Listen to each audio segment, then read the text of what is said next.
welcome to Them's Writing Words, a podcast discussing selected fanfictions from the world of pastel horse literature. My name is Scribbler, and I will be your moderator today, inasmuch as I moderate anything. Joining me for this discussion, we have Clever Hooves. Howdy. Ilya Leonov. Good whatever, everyone. Niall of the Nine. Hello. Narrator Pony, the actual moderator. Hello. And his first Them's Writing Words podcast, though not his first time on this channel, Silverquill! Thank you. Thank you. It's good to be here. Hey, thank you. He's literally brought his own audience, everyone. My narcissism knows no bounds. Oh, boy. You're in the perfect fandom, then. Wah, wah, wah, wah. Wow. Oh, I got that too. Wow. It's not me making us go off the rails for once. We're in for a ride, folks. Right. Today we're looking at the fanfic The Motion of the Stars by Carabas, as chosen by Niall. The synopsis reads... Niall, you have to read the synopsis. Oh, gotcha. Didn't know that. It's alright, I'll edit this out. Or maybe I won't. You'll definitely forget. No, I forget nothing. I just don't do it on purpose. Once upon a time, Equestria burned in the fires of war.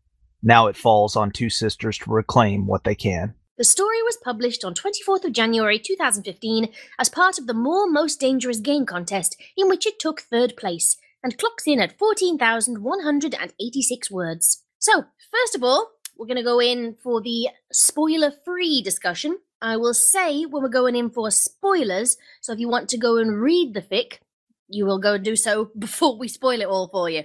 Okay? Okay. So, tags. Do we believe they are accurate? The tags of this story are gore, dark, adventure, and sad. So I'm going to start with the fic picker. Niall, do you think the tags are accurate? Yeah, I'm not a tags person, but I feel like overall, yeah, they fit. The gore, there's not a lot of it in there, but there is enough during a certain scene that it's like, yeah, I feel like they could tag it, but it's not necessarily a gore fic. But the other three definitely fit. Narrator? I think I'm not a tags guy either, but yeah, I think that's pretty accurate. Silver? I'll add my voice that all the tags apply except the gore. It's kind of funny that gore, when I think of that, it's something gratuitous and something where a character can't resist. This was more a result of actions. So, I wouldn't call falling down the steps gore. Very gory. Oh my God. You're going to just work that thing into everything, aren't you? If I can help it. Clever? What do you think of the tags? Clever's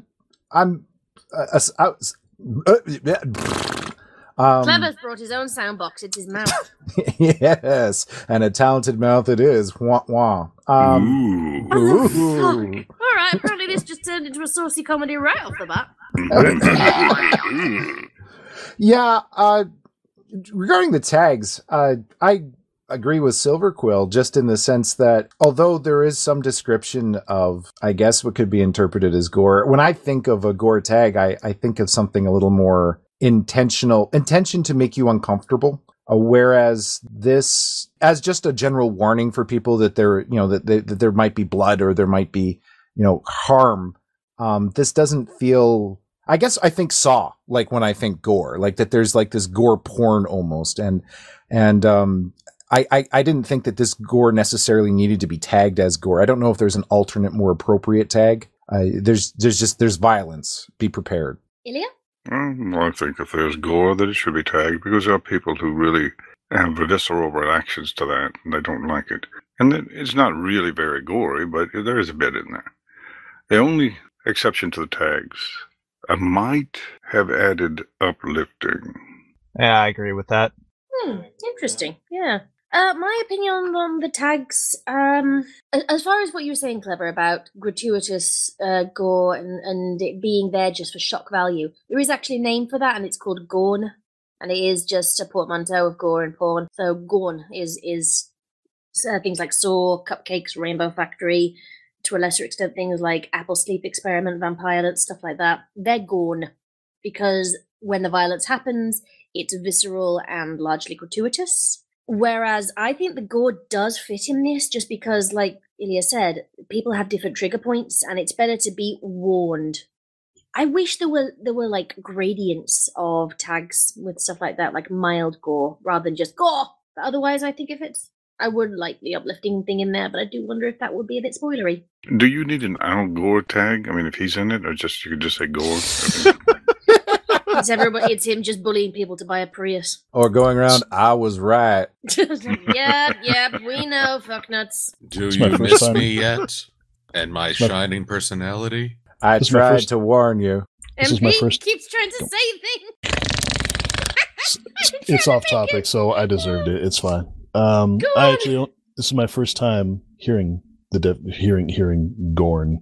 It's my first time learning that word. I own a video game called Gorn, and I put that together just now. So I had a little aha moment just now. Is Gorn about Gorn? Yeah, it's literally like a gladiatorial combat like simulator, and you dismember your opponents in horrific ways. Here, I thought it was an old Star Trek. You're right. That's what I'm saying. It is a gladiator type thing. It's also a fantasy book series.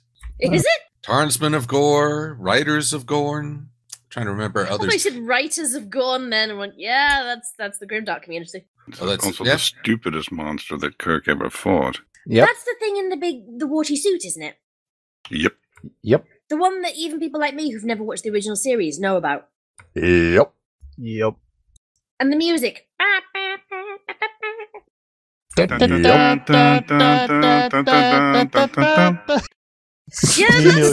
same brain. I actually made this weird TF2 parody of that Kirk versus Gorn scene, and that's one of the things that made me TF2 fans back in my TF2 glory days. You played TF2? Yes, years ago. I played it competitively many years ago. Not to put us back on topic, but I have a quick question about Gorn, and that is it a recognized tag on the site? Not on fanfiction, no. It is one within media theory, just since the rise of Saw kind of in and of itself invented the genre, and when it had lots of copycats within both Hollywood and the indie industry, it became a recognized genre. It's not a respected genre. It's things like Hostel and Cabin Fever and stuff like that. So it's not respected, but it does exist. I don't think it exists on fanfiction, but then again, fanfiction does tend to be a little bit behind with its tags. Like once a year, I think they put a new lot in. Maybe it'll be in the next lot.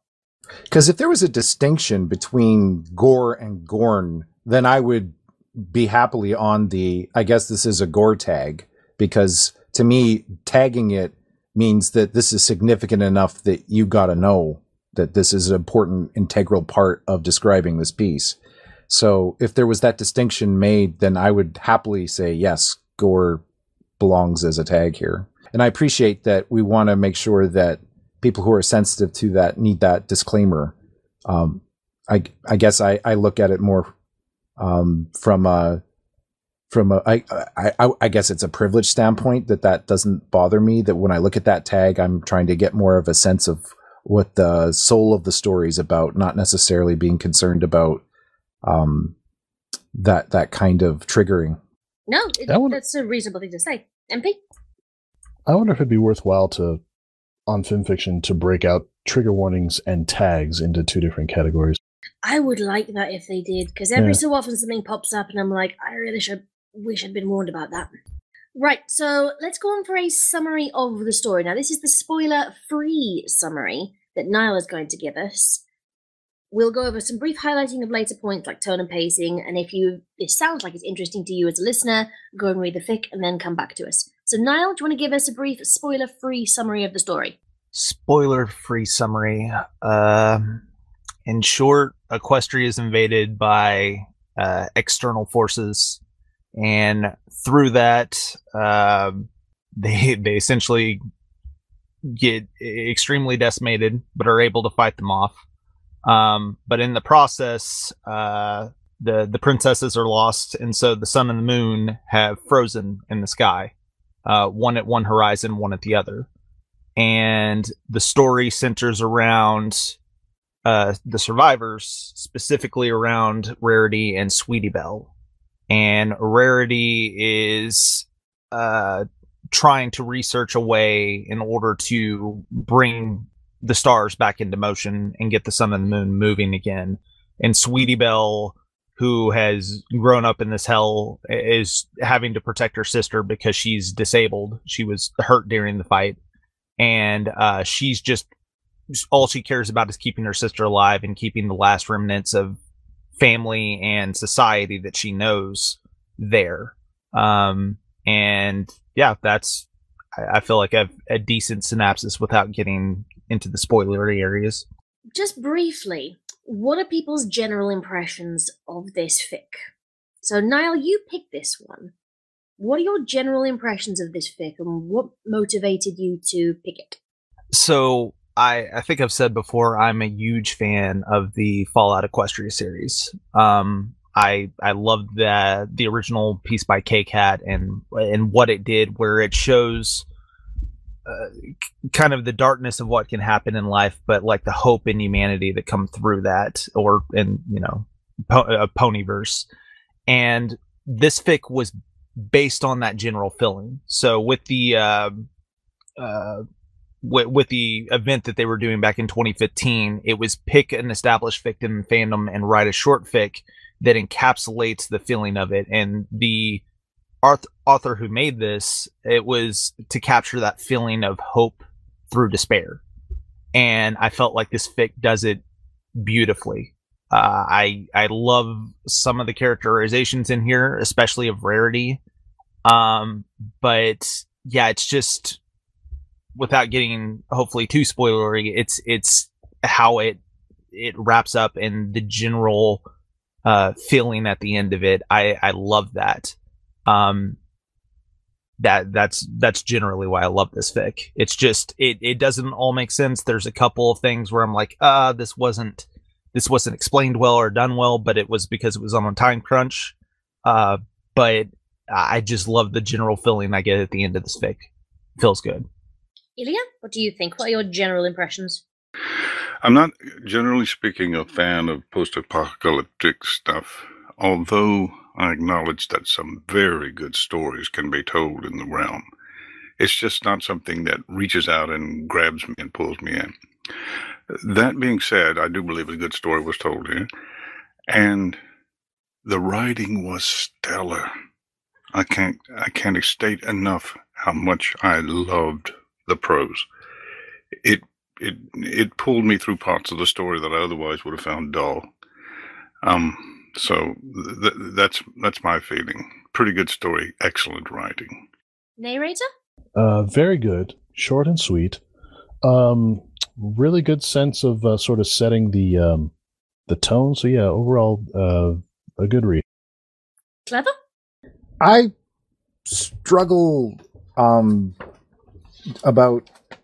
Okay, well, sorry. Too many thoughts and brain's too foggy for some reason. It's fine, that's what editing's for. Yeah, good, yes, make me sound better, stronger, smarter. First, I kind of want to save some of my comments for when we're into the spoiler-free part, but regarding the story in general, it's clear that they had a plan, which I appreciate. When reading a story, there are some stories that can tell you a lot and describe a scene well, but they don't go anywhere. And this one had a plan from the beginning, and it was clear. And I'm going to talk more about that later because I feel that this is a great example of a certain kind of story. And I think that people who are wanting to write stories, that this would be a good one to study as it's an exemplar of a kind of story to write.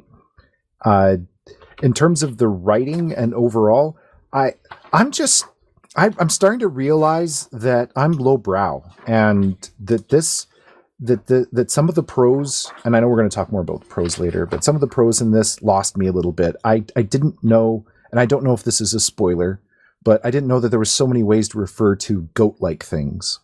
For instance, I don't know how many times I had to run to the dictionary. I almost, and I'm probably wrong in this, but I'm going to say just because it annoyed me a little bit, it almost felt like purple prose at times. It was like, why are we going there? Is there not a different way to bring this point of thing? But again, I think that that's more of a me thing, and that's not a representative of everyone who's going to read this fic. And also on top of it, because I think that the fic is sort of told from Rarity's point of view, I think a little bit of that makes a lot of sense. I think there are just I have niggly points. I feel a little bit like Quibble Pants actually when I go through it that take me out of the story, and I found that those were the things that irritated me, not bigger, more important things.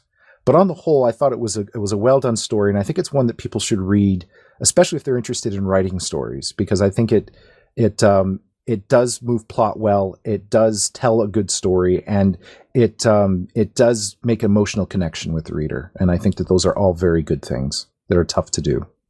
And Silver? I mean, geez, everybody's going to take you what I was going to say. Thanks, everyone. Thanks for leaving me scraps. But I thoroughly enjoyed this story. Like Ilya, I'm not really drawn to post-apocalyptic stories, especially if they're set in the Friendship is Magic universe. But I did enjoy this. I enjoyed the dynamic between Rarity and Sweetie Belle. I enjoy the emotions that it carries. The prose really went into a sort of high fantasy setting, which at times conflicted with what I imagined of the characters. Rainbow Dash being a big example. But I guess that's one of the challenges with, okay, this is based on a show, but it's its own story and its own expression. I think the only times I got frustrated was when I felt kind of dumb reading this, because someone adroitly caught an item. I had to stop, go to a dictionary, and look up adroitly, because I am smart. You were smart enough to go and look it up instead of just trundling on without it. That's very true. I just wondered, I just kept thinking, are we in sci-fi now? When did a droid come in on this? But I enjoyed the story. It was a different take on magic. There's probably get into this later, but the cost of magic in this world is much steeper than what people might expect. Regarding my own thoughts, I've got to admit, and I felt a bit bad for saying this, because I read this not long ago. I left it till the day of. I was pretty indifferent to it. It didn't leave an impression on me. I think possibly because I've read this sort of scenario before. Not this specific one, but I've read of worlds like this. I've read of scenarios like this, the ultimate ending of it. So for me, it didn't feel special, but that's more to do with my frame of reference than the quality of the story itself. It is well written. I did think it dragged in places where I was just waiting for something to happen. And I have to wait until spoilers to say where I think the story really kicked up a notch and I started genuinely enjoying it instead of just reading it for a podcast. So we've now reached the spoiler territory. So if you have not yet read this story, and we're going to spoil the shit out of it now. So go off and read it and then come back to us. Oh, hi, you're back. Right. Niall, spoilery summary, please. Spoilery summary. Yeah. So Equestria is invaded by goats and ravens, and they are screwing up everything, killing ponies en masse for reasons. It seems like territory, if I remember correctly. Equestria is falling back essentially towards Canterlot. The elements don't seem to be around for whatever reason. So Rarity, since she's not the strongest of unicorns, gets evacuated to Canterlot, while some of her friends inexplicably stay behind and get slaughtered. Mainly Fluttershy and Applejack. Applejack I get, because she's stubborn and her and the family aren't going to leave the farm, but somebody could have dragged Flutters. Like, she's not going to fight back. So, yeah, Fluttershy and Applejack fall, and it's essentially her falling back as a refugee to Canterlot.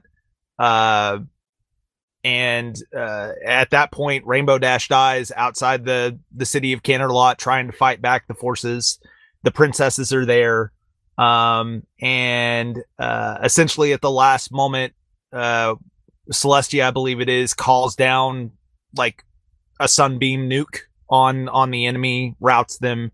But as they're leaving, they cast essentially they counter nuke on their escape and completely obliterate Canterlot and Equestria, and in the process kill both princesses, which stops the sun and the moon.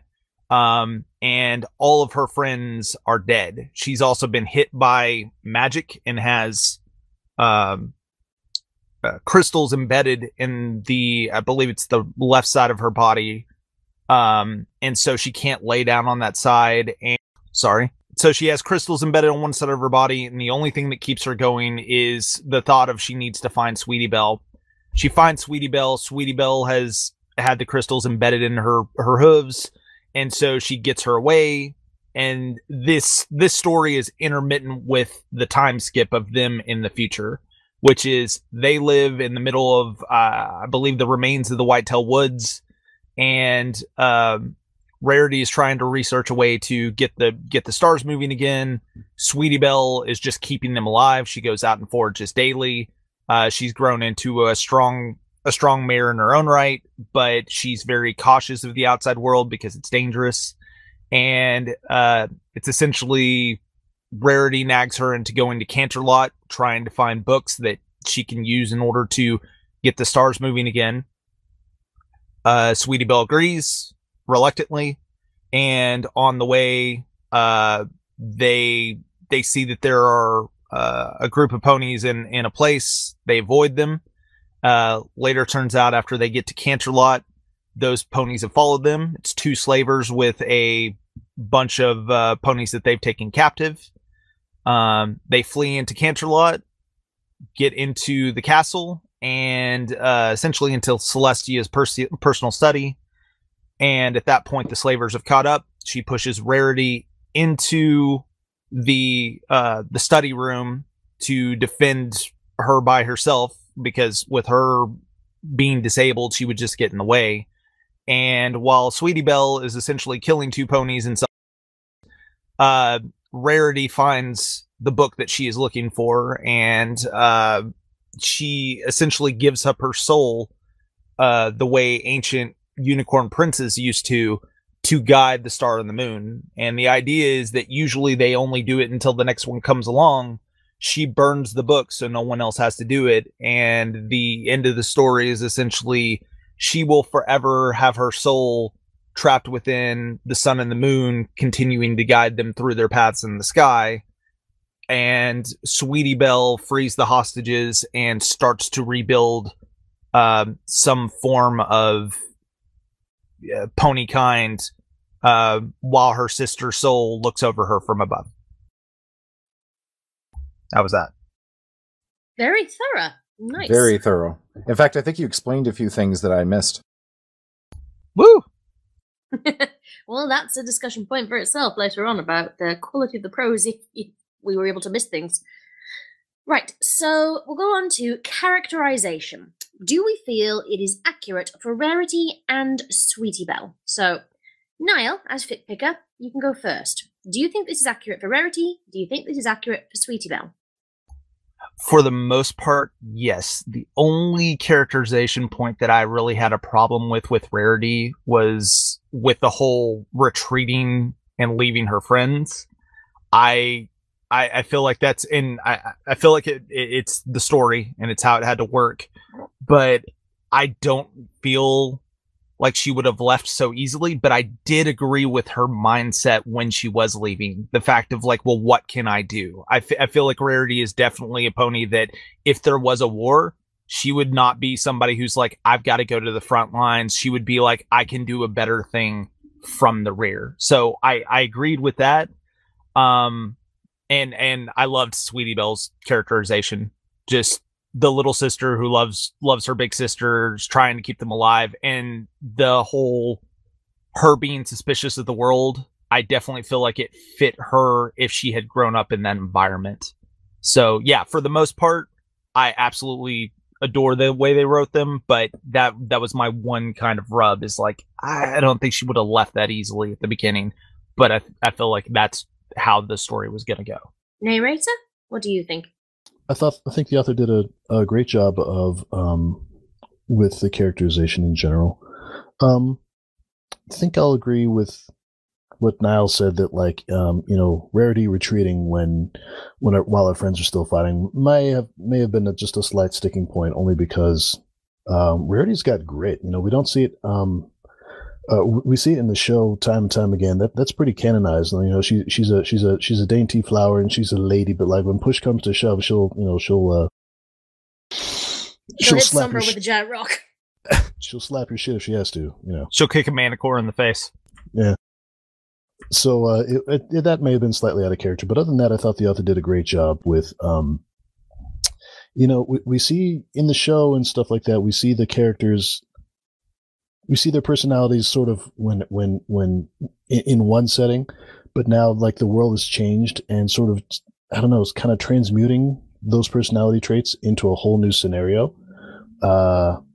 Can be a tricky thing to do sometimes, but in this case, I think the author really pulled it off. Ilya, what do you think? I'm not certain it's relevant in this case. If you think about the difference in the characters from season 1 to the last season, they've had some maturity and growth. Well, just imagine how much they would change in a situation where all of their friends and most of their world's been destroyed, and they have a mission like the one they have. Probably just about anything would be acceptable. You have no idea how you would feel, how you would act, or how your character would change in such a situation. Probably the idea that Sweetie Belle really wants to take care of Rarity is fairly consistent. I'm not sure we saw a lot of that in the series, but we did see some of it. And as NP said, Rarity has grit when things are threatened that she loves. So probably pretty damn good characterization, I'd say. Silva? Well, to expand on what Ilya said, an end of the world scenario or an end of everything it gives a certain permission, I think, in the audience's mind to accept big changes in a character. Rarity, for example, is not nearly so fixated on form and decor and style, because she's now living by a much more brutal, practical. In some ways, I think Applejack would be proud. But I appreciate those moments where you see a little bit of their older, or rather younger selves shining through. I love the scenes where Sweetie Belle feels a song welling up inside her, which is probably the most hopeful element throughout the entire story, that she hasn't thrown that away. Or when Rarity and Sweetie Belle are witnessing, a very unique migration. And Rarity comments on the beauty of it. I'm glad they kept those elements of the characters in play so that they don't feel totally foreign. At the same time, I enjoy and appreciate getting to see how they are reacting and handling to this much more difficult world now. But I too feel like the weakest characterization is the main 6 during the invasion, as I feel that they would all come together rather than fragment. Applejack's too stubborn to leave the farm. That I can buy, but then I would see everyone rally around to join in the defense of that farm.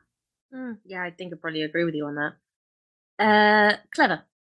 I'm not sure I have a ton to add. When I think about the characterization here, the big thing that I when I was thinking about that before I listened to everybody have their own say, I was thinking Rarity feels like Rarity. Again, post-apocalyptic and lots of this is the I've seen lots of shit Rarity. But Sweetie Belle, it's not that she feels wrong, she just doesn't necessarily feel like Sweetie Belle that we knew, and there's nothing wrong with that. She's got a different cutie mark than what she ends up with on the show, and I didn't check to see if this was written before. It was. Okay, well, there you go.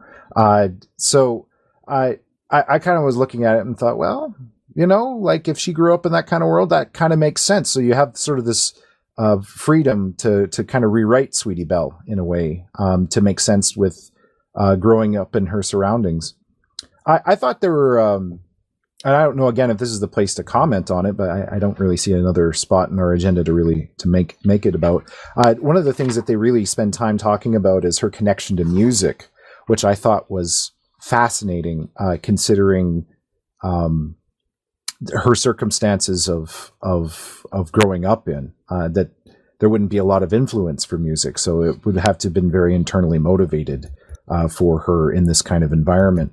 And I almost felt that they kind of hit you over the head with that connection to music. Like they really wanted to make it important because not only is she singing, but it's her cutie mark.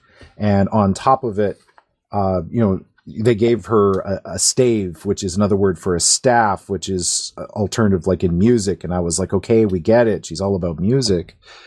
And I just thought that was an interesting choice.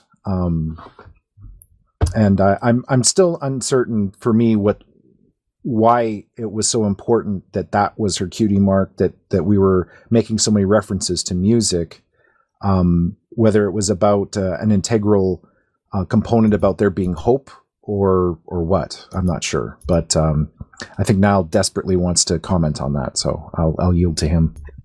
Niall? Yeah, sorry. So the one thing I will say on that is it's also in this world, music is dangerous.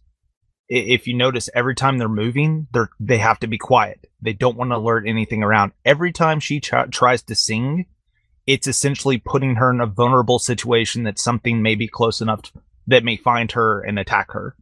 And I think it's one of my favorite through points with this, is that even with her seeing the world that because there's points where she's reminiscing about what Ponyville used to be like as they're passing it, like green fields and whatnot. And, she's lost her friends.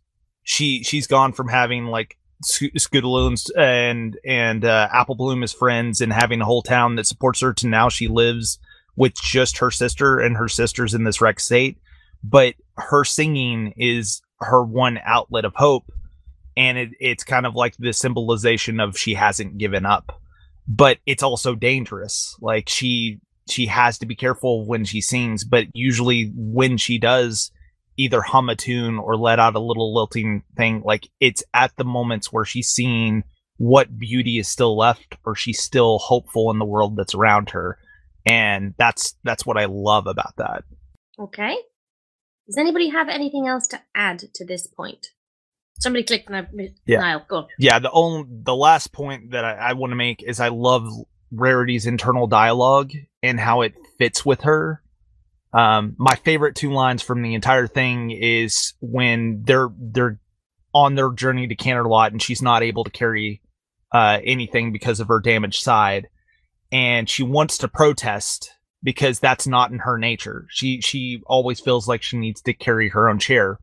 And this internal thought, generosity is a luxury indulged in by the strong, dear, and you're hardly what you were, are you? And then her next thought sums up the core of Rarity in a nutshell. Vile thought. Rarity pushed it from her mind as she ventured with Sweetie Belle into the eastern ridge of the valley. Like, she, even at this point, she still wants to be generous, and she still holds that as a core part of herself. But just the fact that like she's doubting herself, I really enjoyed that through this, because she's essentially disabled and she has to live with that, and seeing her like struggle with that the whole fic was a lot of fun, and I felt like that fit what she would be like in this situation. I would like to add that I thought that was a beautiful moment in the fic. I don't know if beautiful is the right word, but I found myself touched at that moment, and I was really glad that when I was reading that moment, I get moments when I read fics where I'm like, oh, I'm really glad I read that. Like, that's one of those turns of phrases I think that'll stay with me, and that was one of them. So we've kind of touched on this next point a bit already, but we'll go over it in a bit more detail now.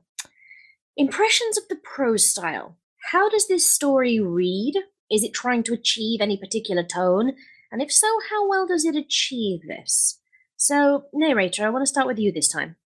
Overall prose style, very good, I thought. I think the author does a great job of sort of painting a picture of the this post-apocalyptic world, and just sort of how dire and bleak everything has Everybody is, and Rarity and Sweetie Belle are doing their best to stay upbeat under very trying circumstances. So overall, very well written. Ilya, what do you think of the prose style? Fantastic. This is one of the best writings I think I've ever read from our fandom. To me, it wasn't purple prose, but it was high prose. It was prose that was so good that even though I didn't enjoy a great bit of the story, because I'm not a post-apocalyptic fan, I never lost my pace because the words kept pulling me through. It's one of those things that when I started reading it, I said, I want to read this out loud. And I may record this at some point just because I like the way it sounds. It's just beautiful. The worst thing about any story is, to me, something that pulls you out of the story. That's the worst sin to me. It only happened one time in this story when they started talking about the crows, the corvids or the ravens or whatever it is. And I was like, what the hell is all these birds? I mean, this is like, I didn't really get that so much. So that sort of pulled me out, but not for long, because the prose just kept pulling me back in, kept pulling me through the story to the end, which I thought was pretty good. So kudos. I loved it. Silva, what do you think of the prose style?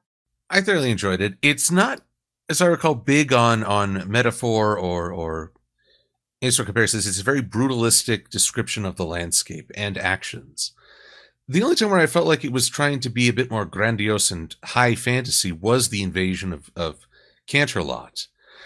This is when Rainbow Dash is flying overhead shouting, "They shall not pass." And I was like, that's a very not Rainbow Dash thing to say. It's a very Gandalf thing to say. Very. But I guess because this is the invasion is perhaps the most fantastical or elaborate section. So it feels like the story and the writing try to play that up as much as they can because it's what sets everything in motion.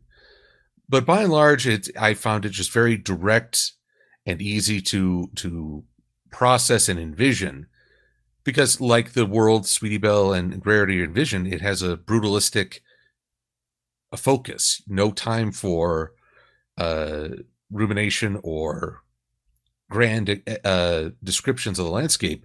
This is what's right in front. This is what needs to get done. Start acting. Start making a change. Clever, what do you think? I think my concern with this just speaks more about who I am, and I guess there are people out there that are going to be more like me than Ilya, because I think the world of Ilya, and I think that it's probably a rare story that gets the thumbs up that Ilya just gave to it. I found that that at moments that the prose took me out of the story. And again, like Silverquill said, as I was reflecting as he was talking, that it really happened more in past descriptions than in, because the story kind of goes back and forth between these flashbacks to the past and then what's happening currently. And in those flashbacks, I at times had to go back and reread several times to figure out what's going on, along with my dictionary sometimes. And I guess I was annoyed by that, and it's not that it wasn't well written. I mean, it was. I found that took me out of the story a fair bit to make sure that I was understanding everything correctly. And I think that speaks more of my fluency and my own vocabulary than it does as a mark against the story. So I guess that depends on the kind of content you find yourself usually reading or not. So I wouldn't necessarily put it as a criticism, but it did affect my personal enjoyment of the read. And finally, Niall. Yeah, so I obviously love this. It's one of my top 3 fics of all time, and I've read this over a dozen times. I read this actually twice before we discussed it, since I picked it. And I agree with everything Clever brought up there. It is very hard to follow because there are 2 tones in this, in my opinion. You have the filling in the tone of the flashbacks, which is very fast paced, very running before the danger. And then you have what is essentially current time, which is in the future at the time that they're going to Canterlot, which is very relaxed and it's a slower pace and it's more methodical. So I know that can be hard. And I feel like stories like that, anytime you have time jumps, it's always a little tricky to stick with. But yeah, I like Ilya, I loved the prose, and I especially love stories that get me to look up words that I don't know. Like I didn't know what corvid was, or some of the other prose that he used whenever he was describing the enemy army. And at first it was a little hard to get in my mind, but after reading it once or twice, I was like, oh, so this is like goats and crows from a desert land who are coming in and attacking. And I loved the visualization that I could get in my mind. I also liked how they described like the magic and the way the magic is used in combat and the strikes, like how there are the crystals across the ground or giant sheets of ice that have gone up the rampart of the outer walls of Canterlot. I really enjoyed that. But overall, I love the pace of it, and like Ilya said, it just pulls you along. Maybe not the first time because you're getting some terminology down and whatnot. And I know that to some people, it's like, well, if I can't get it in the first time, then it doesn't do a good job of explaining it. Maybe it would have been great to have a qualifier for a word that I'm not used to seeing. Maybe the first time a character saying it, they explain what it is. But I really enjoy the writing on this fic, and it's one of the things that brings me back to it year after year and reading it again and again. I'm gonna go against the grain on this one and say, again, I think that the prose style was nice. I got really frustrated with this story, just wanting something to happen for a lot of it. The most interesting bits to me were the flashbacks to what was going on in the past, because it felt like something was happening. But my favourite part of the entire story was the fight scene, because seeing Sweetie Belle have to puzzle out how to win against better armed, better prepared, better fed ponies than herself. I liked seeing her work it out, and the way the author described the fight scene, it didn't drag, it didn't leave me wondering what was going on, and I liked how ingenious it was. It didn't rely on cliches or anything like that.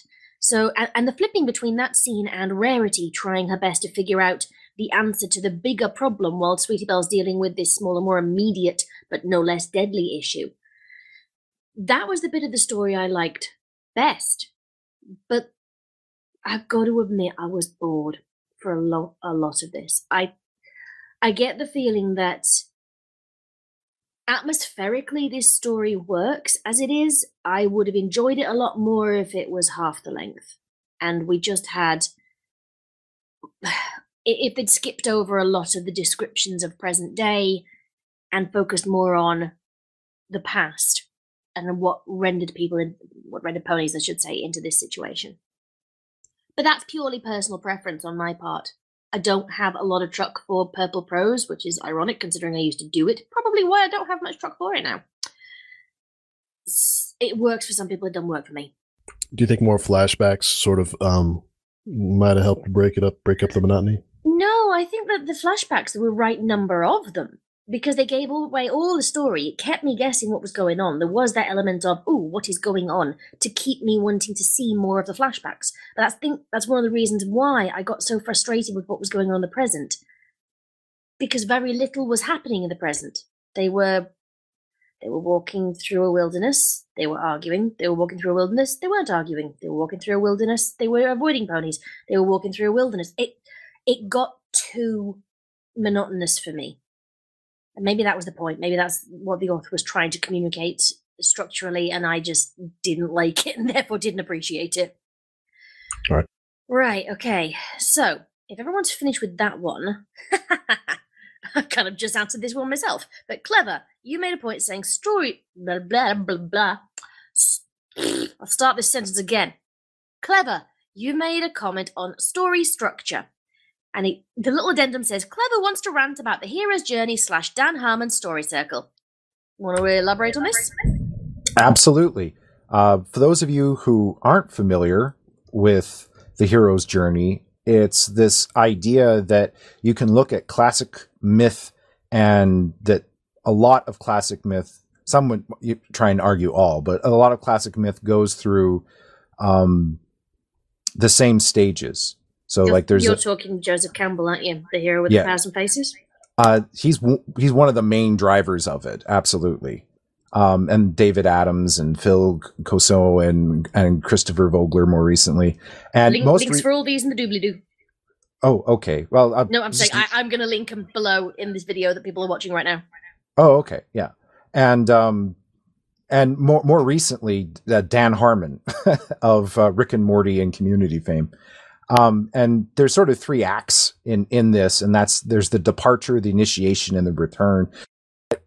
Sorry, and I just let go of my button there for a sec. But this story is iconic for the hero's journey, and most specifically, it's a great example actually of Dan Harmon's version of the hero's journey. Now, in Dan Harmon's version of the hero's journey, he calls it the story circle, and in the story circle, he's got kind of these like regular 8 phases. And the reason why Dan Harmon, and he gets a name for this, or he does this, is that it's a way to tell a story that's interesting, and it's meant to help authors that are trying to hang a structure on their fiction.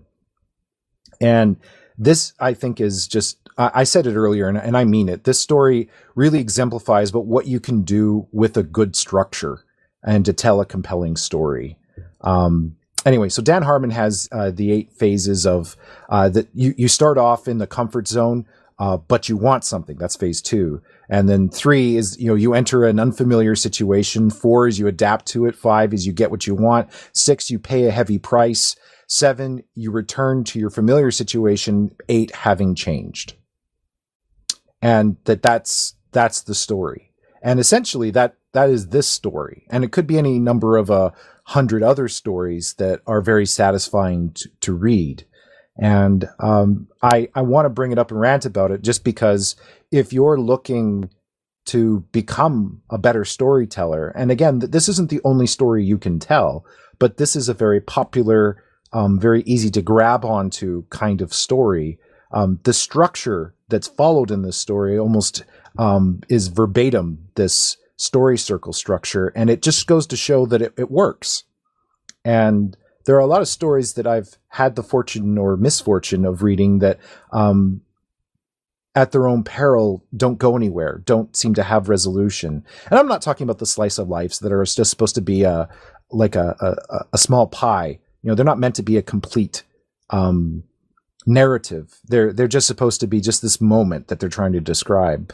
I'm ignoring that in this. I'm talking about when someone's got an idea that they want to actually tell a full story, but they don't know how to bring it all together. I really think that this is a good example of this kind of story and the application of it in the MLP universe. Does anyone have anything to comment on this? The idea of this story being a consummate example of either Hero's Journey or Dan Harmon's story circle?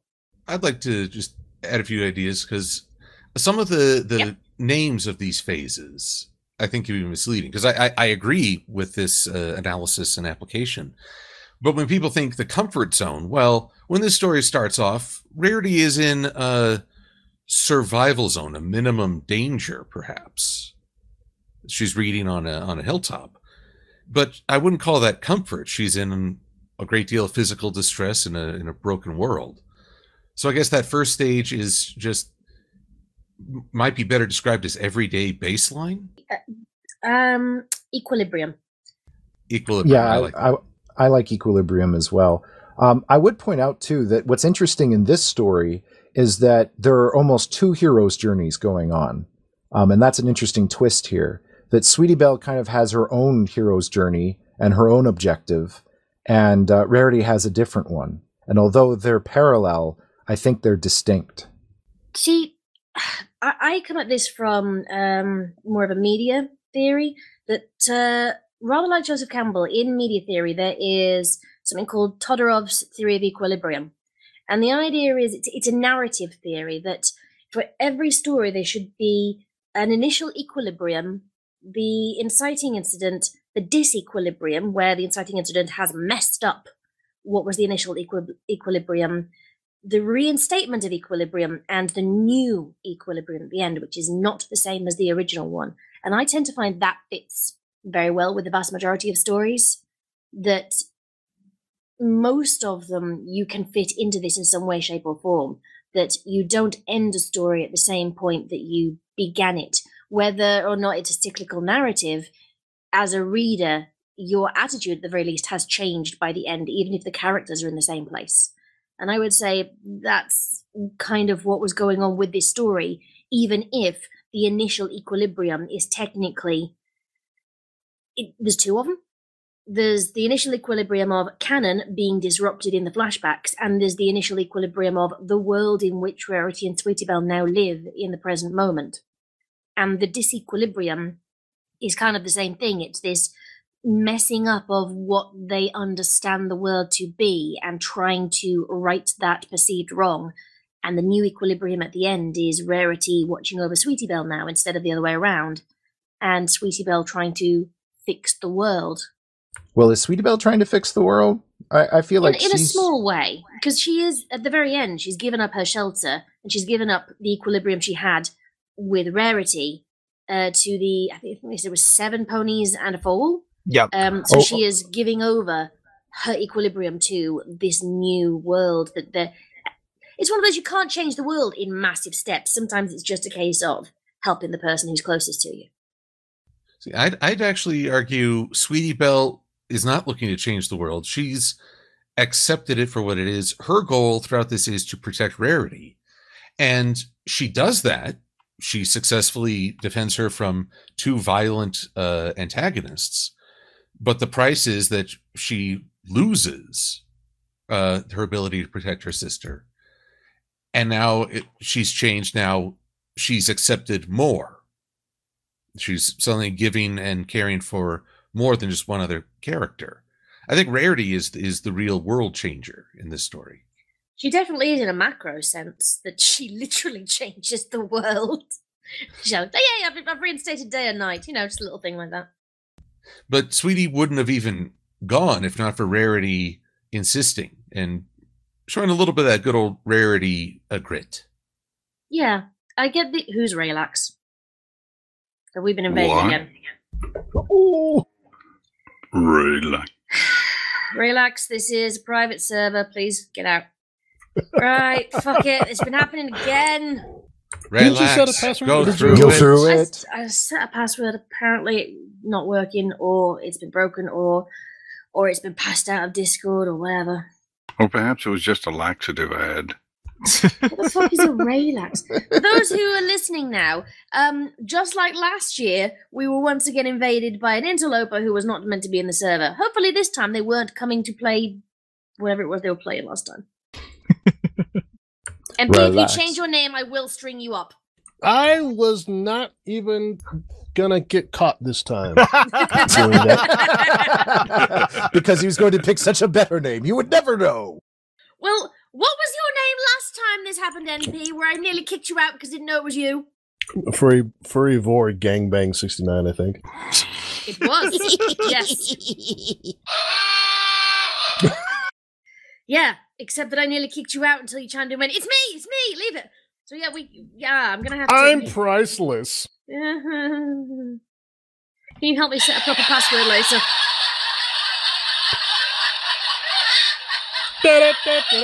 Yes, I'll help you set a password. Thank you, because clearly I'm shit at it. Right.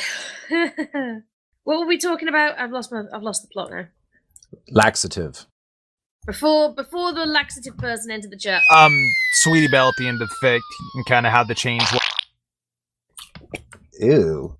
And I do not want to know how you have that sound effect, Silver. Sorry, Niall, go on. And I kind of agree with you, Scribbler. At the end, yeah, Sweetie Belle's whole thing through the fic was keeping Rarity, but by the end, she's establishing essentially like a new little settlement. Because as she's out on the rise, looking up at the moon as it's moving, it's talking about, you know, some of the ponies are now building a shelter behind them, and they look to her, and the fact that she has Celestia's blade, which I feel is like a symbol of the power that brought ponies together and protected them beforehand. Yeah, and now she's wielding it. She's given up the stave for the sword, and she's going to take that and use that as like the new symbol to reunite Equestria.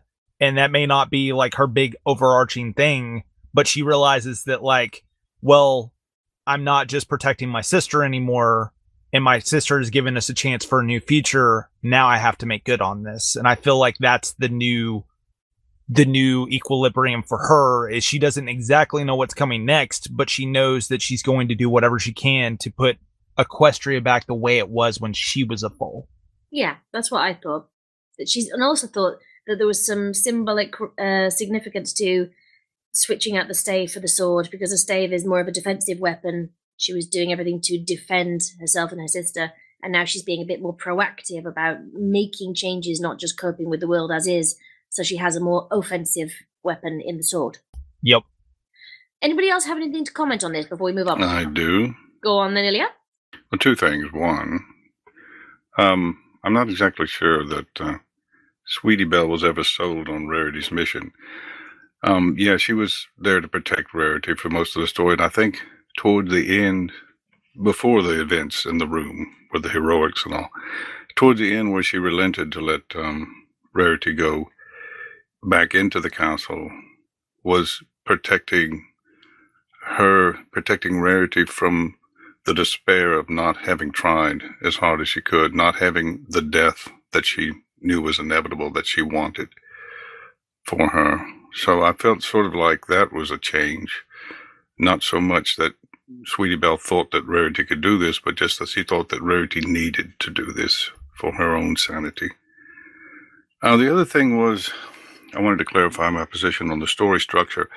There were a lot of things about this story that I did not like. One of them was, as Scribbler said, it could have been boring. I wasn't particularly enamored of the flashbacks because I didn't give a shit about them. When the story started, it started in a very confusing place. Unlike a lot of hero stories, it didn't devolve into what it was. It just threw us into it. I didn't like that very much. And therefore I didn't really care what the hell happened, because they didn't tell us right off the beginning. They had to let us discover it through the story, which I didn't enjoy.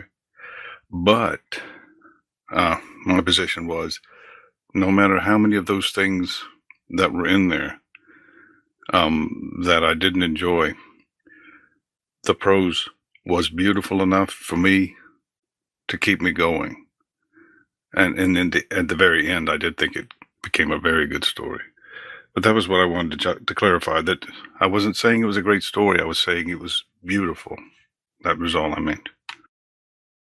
I think that speaks to that this story has appeal to a lot of different audiences, and different people that are going to read it. And, you know, that you can probably find a little bit of something in it.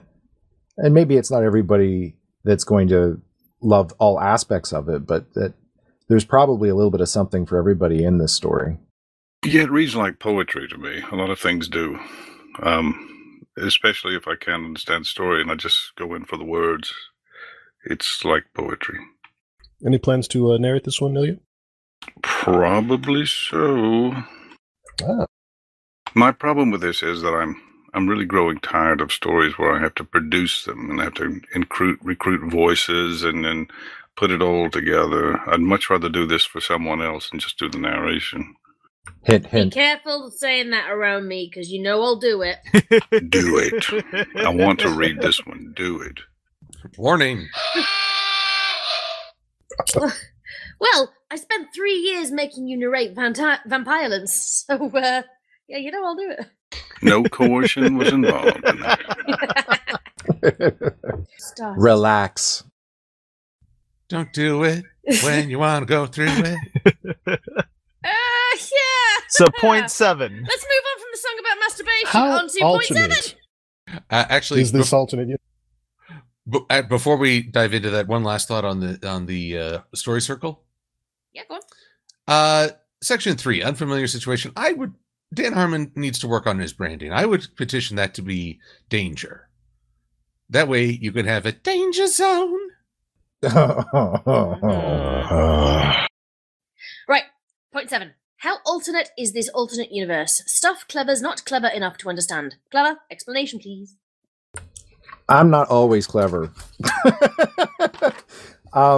Yeah, there were just this is more like me having quibbles trying to understand this universe, because when you get into the nitty gritty of how the magic works and why the sun and the moon have stopped, parts of it were just confusing me because it didn't make sense to me. And so again, I haven't read the story 12 times, so maybe upon reading it the 12th time, then this would all make complete sense and it wouldn't be a concern at all. But having only read it like 1.5 times, there are just a lot of things that stuck out as I was confused. Like, where did the succession of royalty come from? And it talks about unicorns. So were there not always alicorns? And if there weren't always alicorns, because in the main Friendship is Magic universe, like although not all questions are answered about ancient Equestria, and so perhaps there is, this explanation of what happened before. It can, a lot of it confused me. I felt that some of it didn't make sense. Like, if the sun and the moon rose and set all by themselves before Celestia and Luna, why did we need them to do that? And when did that break? And if it did break, then that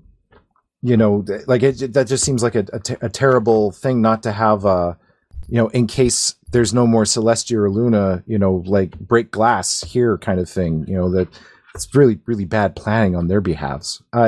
So that was one thing. And there were just some other stuff, in this world that felt like it was, I was always asking the question, is this the Friendship is Magic universe that we know? And it departed from a time that we were familiar, or is this a completely alternate world where the same rules just actually don't exist? And so you're asking if it's an alternate universe or a divergent timeline?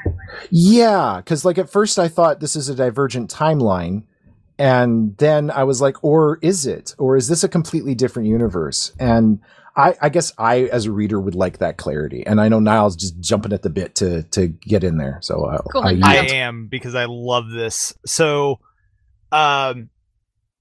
with the whole the unicorn thing, I love when fics build onto the world, and I feel like this did it in a couple of somewhat small and somewhat big ways.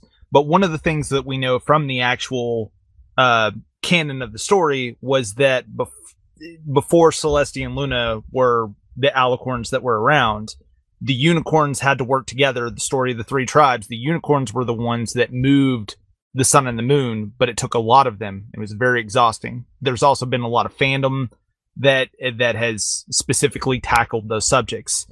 But I love the interpretation here. The interpretation here is that before the alicorns were around, before Celestia and Luna and their immense amounts of power were just able to move the sun and the moon on their own, essentially the way that the magic is described is that the soul of whoever the current ruler is, when they passed, would go into the sun and the moon and would be like a guiding light. Very similar in my mind to like in the Warhammer 40k universe, where the soul of the emperor is the guiding light in the Materium. And it's what lets you travel through the Immaterium. With this, essentially the soul of the pony ruler who died last replaces the soul of the ruler that's currently in the sun and the moon, so that they can rest, and they take their turn guiding the sun and the stars through their motions. And that chain was broken because Celestia and Luna came along, and when they died, the sun and the moon and the stars stopped moving.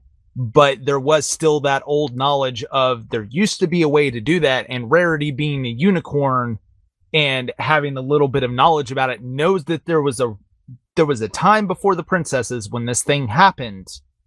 I don't know the mechanics of it, and I don't know how it happened because it's guarded knowledge, and that was the whole point of why she needed to go to Canterlot, while she was desperately looking, because she knew there was a solution. There was a time before when this happened, but I need to find it.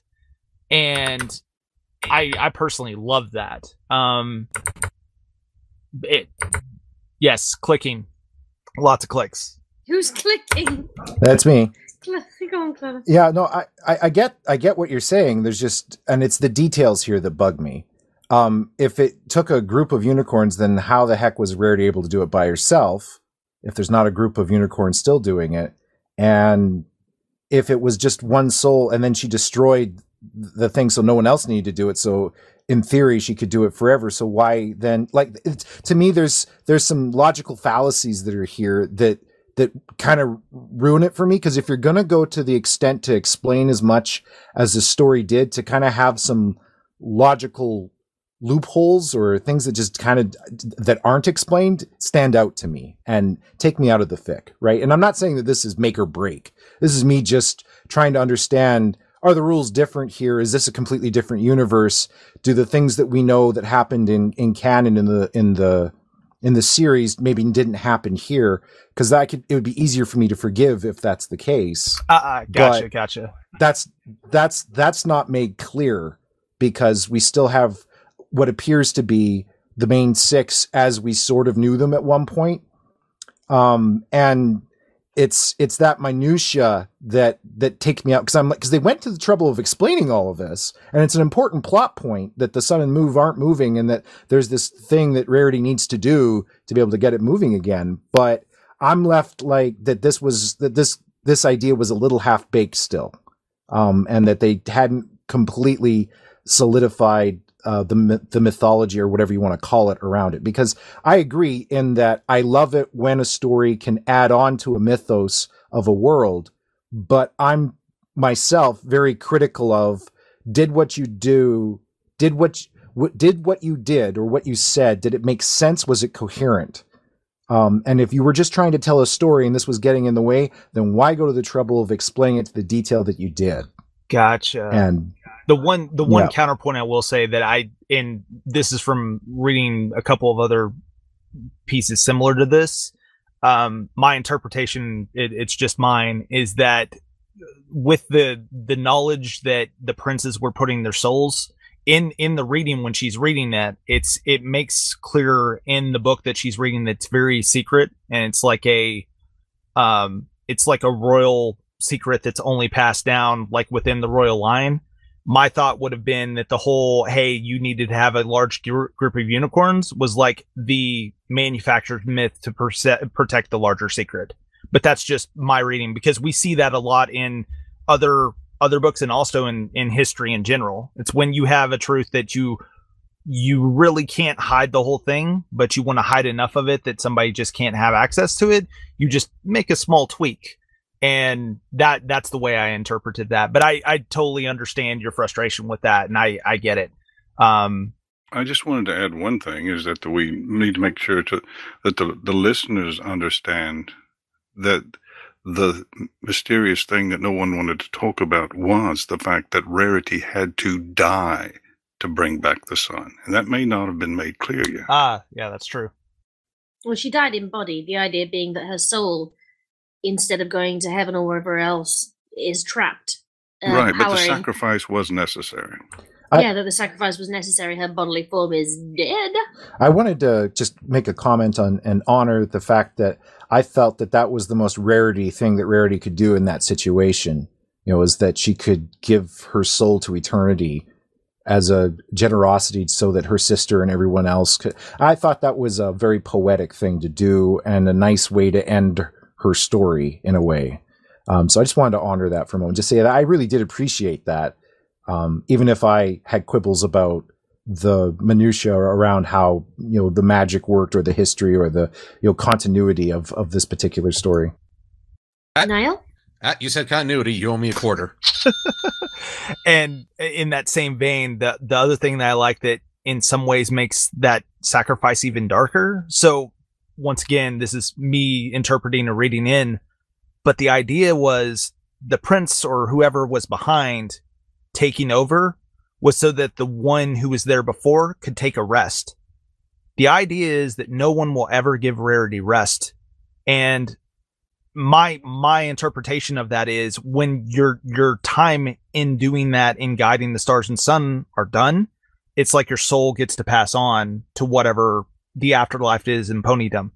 Rarity will never see her friends again. In my interpretation of this, she will never get to reunite with Sweetie Belle after Sweetie Belle dies. This is the ultimate sacrifice of essentially she's Atlas holding the world. And that's her generous trial that she's taking on because, and she doesn't want anybody else to have to deal with it. That's why she burns the book.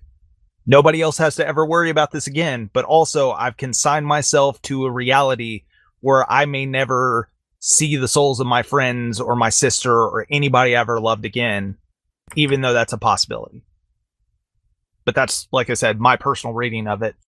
I would rename this fic to It is the East and Rarity is the Sun.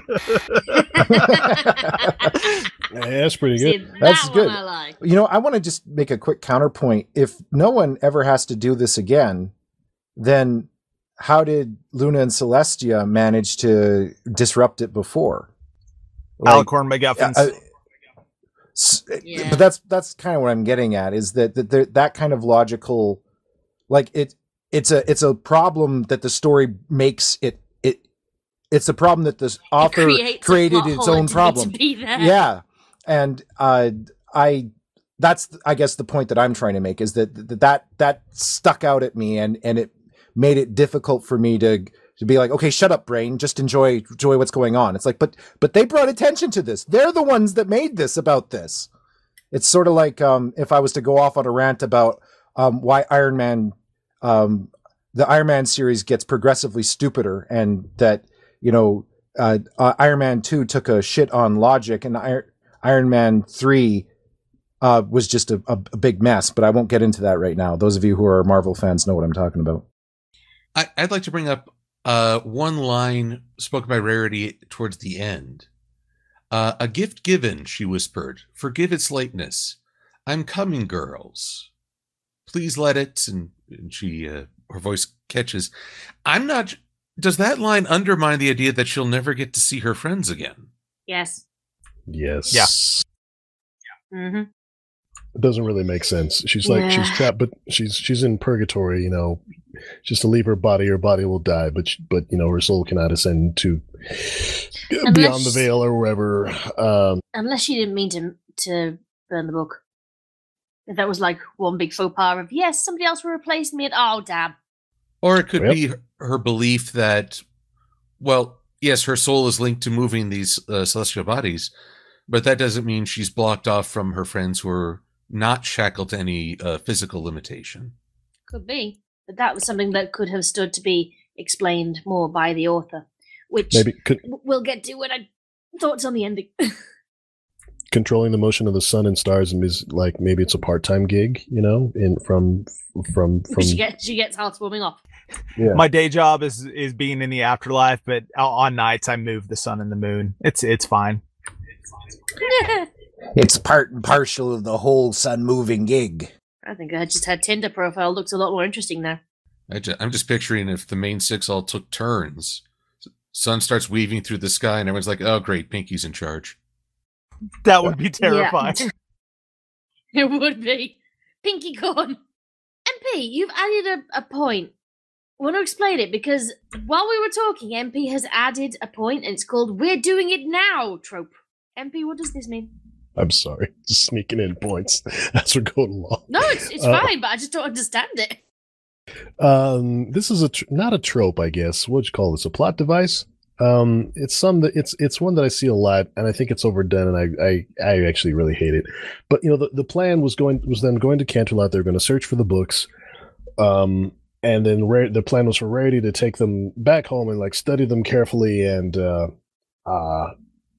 and hopefully find a way to set the sun and moon in motion again, or figure out what was going on. But because a wrench got thrown in the mix, Sweetie Belle's on the other side of the hidden door fighting the slavers. So Rarity, other than like trying to find something in the room and break out and help her, which definitely could have helped turn the tides of the fight that Sweetie Belle was in, Rarity decides to instead go dig into the books and try to find the text right now as her sister is like bleeding out on the other side of the door.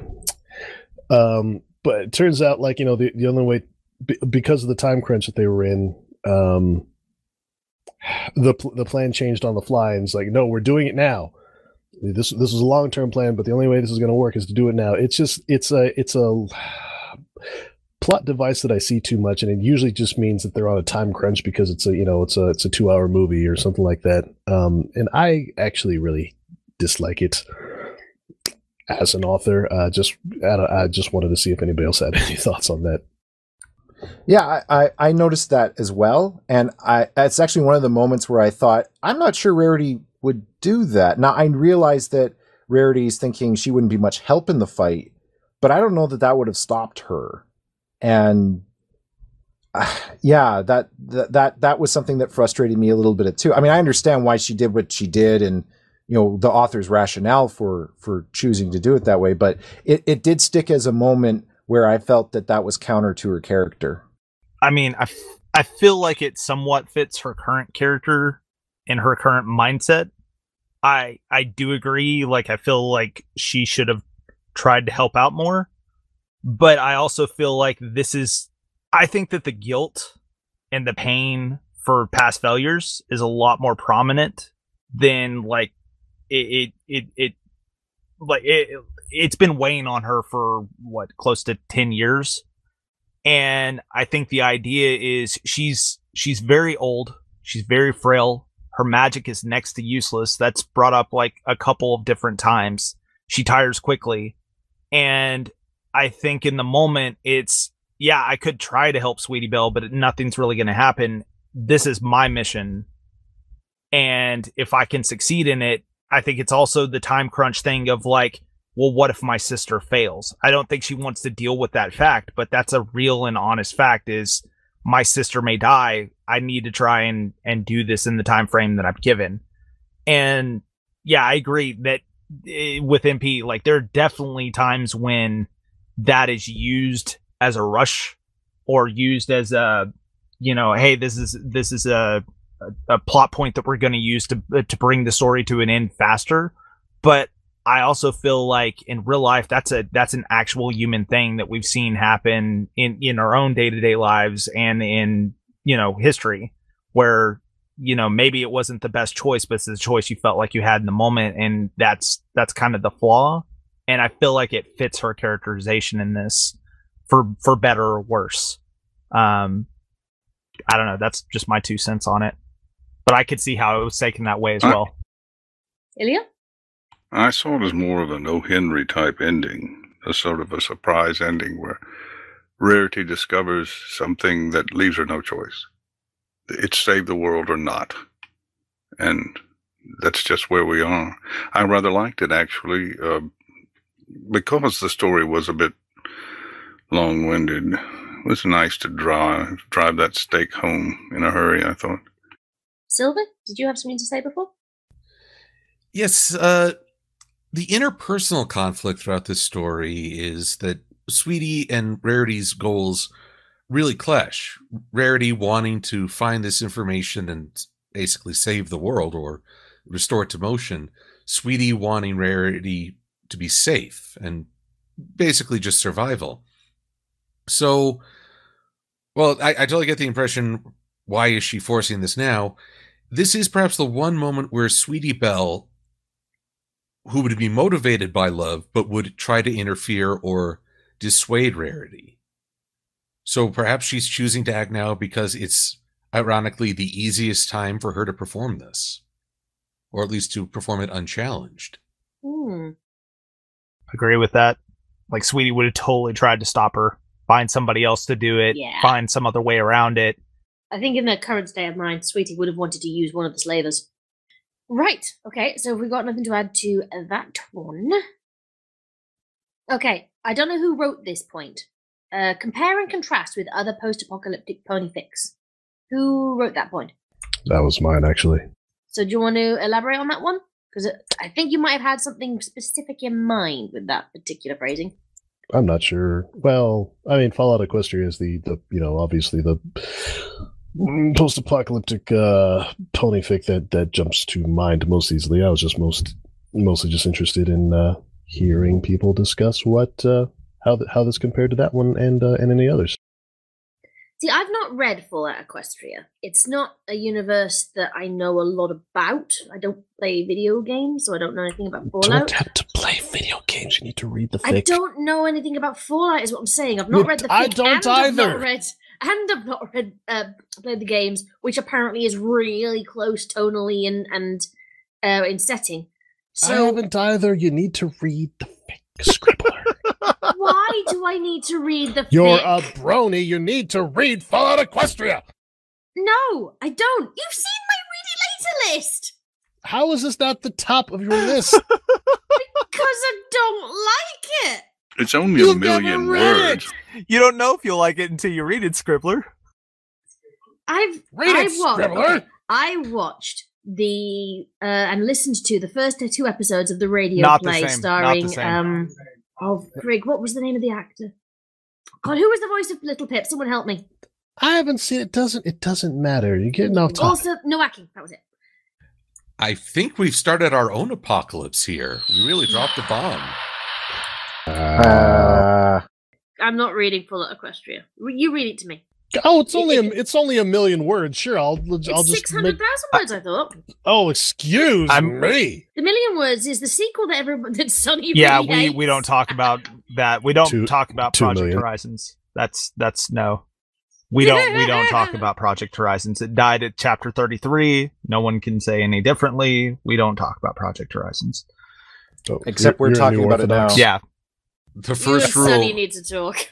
The first rule of Reading Club is we do not talk about Project Horizons. There are 2 audio readings of it, though. Craze Ramblings is my favorite.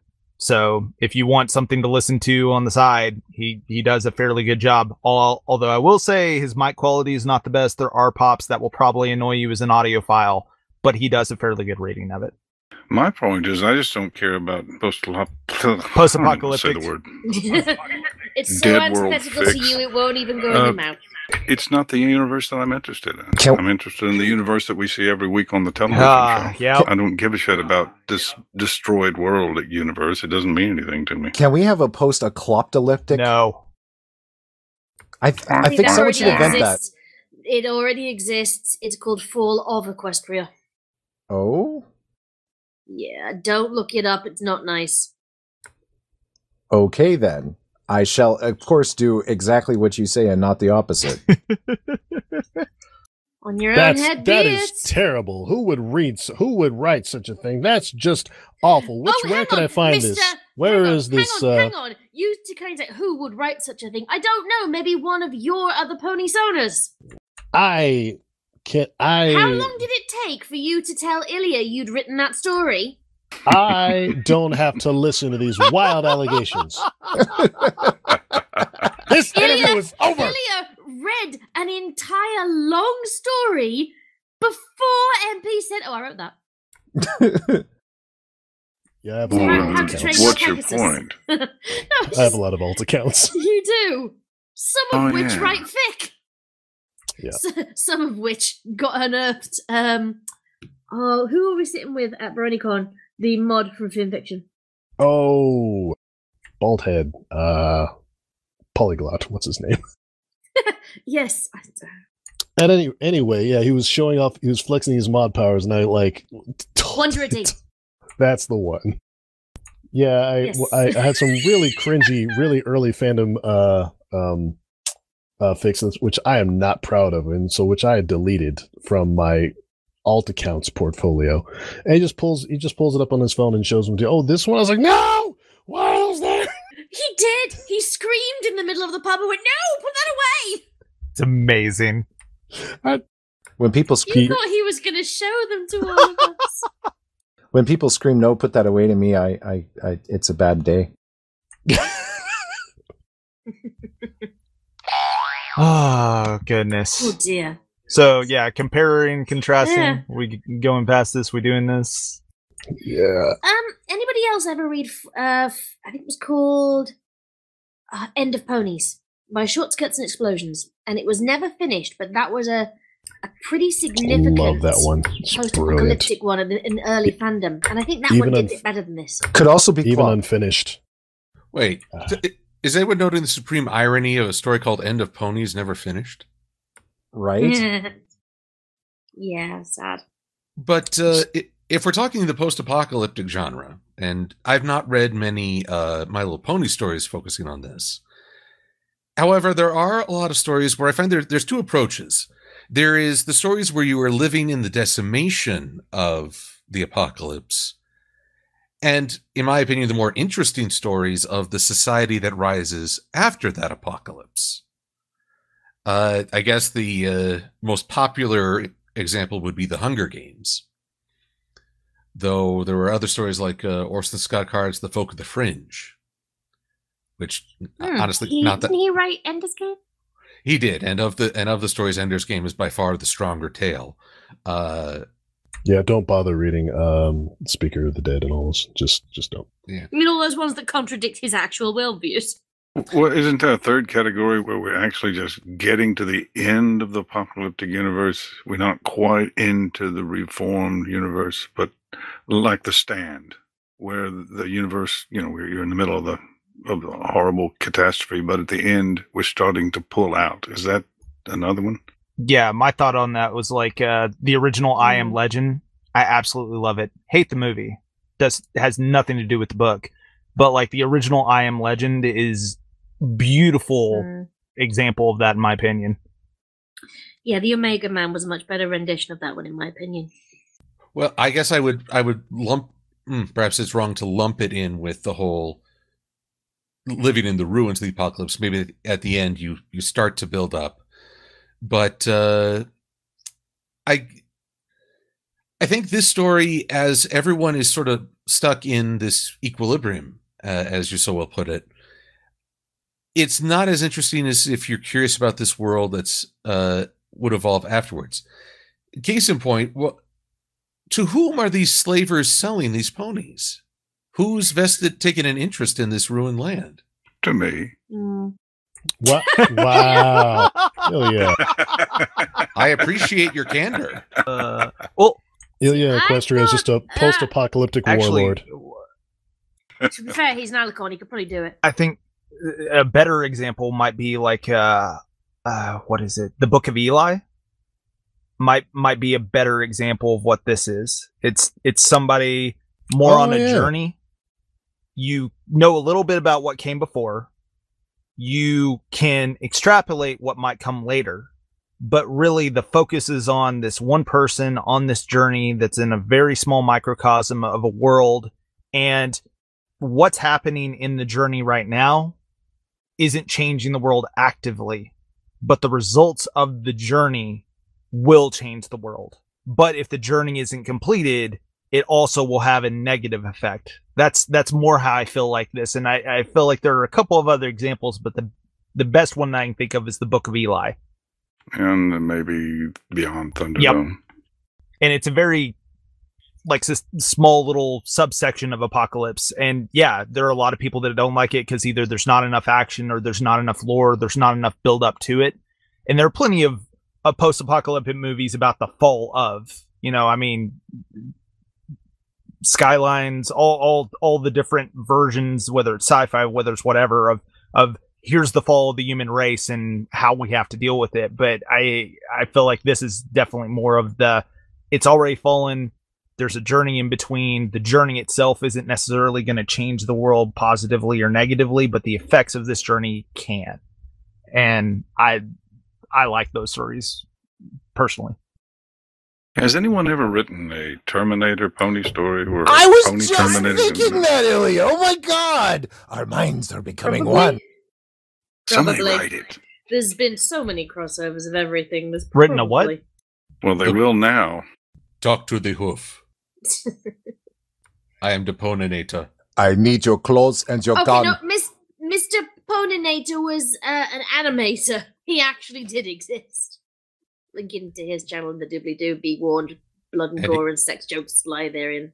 But it turns out he was a robot. Robotic starlights from the future to kill Princess Twilight so that she never finds friendship. Oh, this is getting good. Right. See, your storyboarding even as we talk.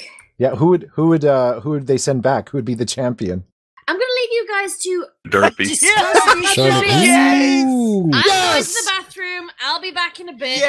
Yes! Discuss Terminator stories. Yes, Derpy We're is the having a champion. bathroom Derpy break. returns. Oh, I love it. I'm going to spend all afternoon coming up with pony puns. This for is going to be the Terminator. best. But there's got to be a line about muffins, and it's got to be like, I'll eat you later or something stupid. I don't know. Derp with me if you want to live. Oh, I was just about to say shining armor because that would be he's a figure of great strength and valor and Logic. honor and That would be self-sacrifice and all logic. that. No, He's a surfer. No, it has to be Derpy. It does have to be Derpy. Wow. So there's Equestrian Salvation by Nisseroy.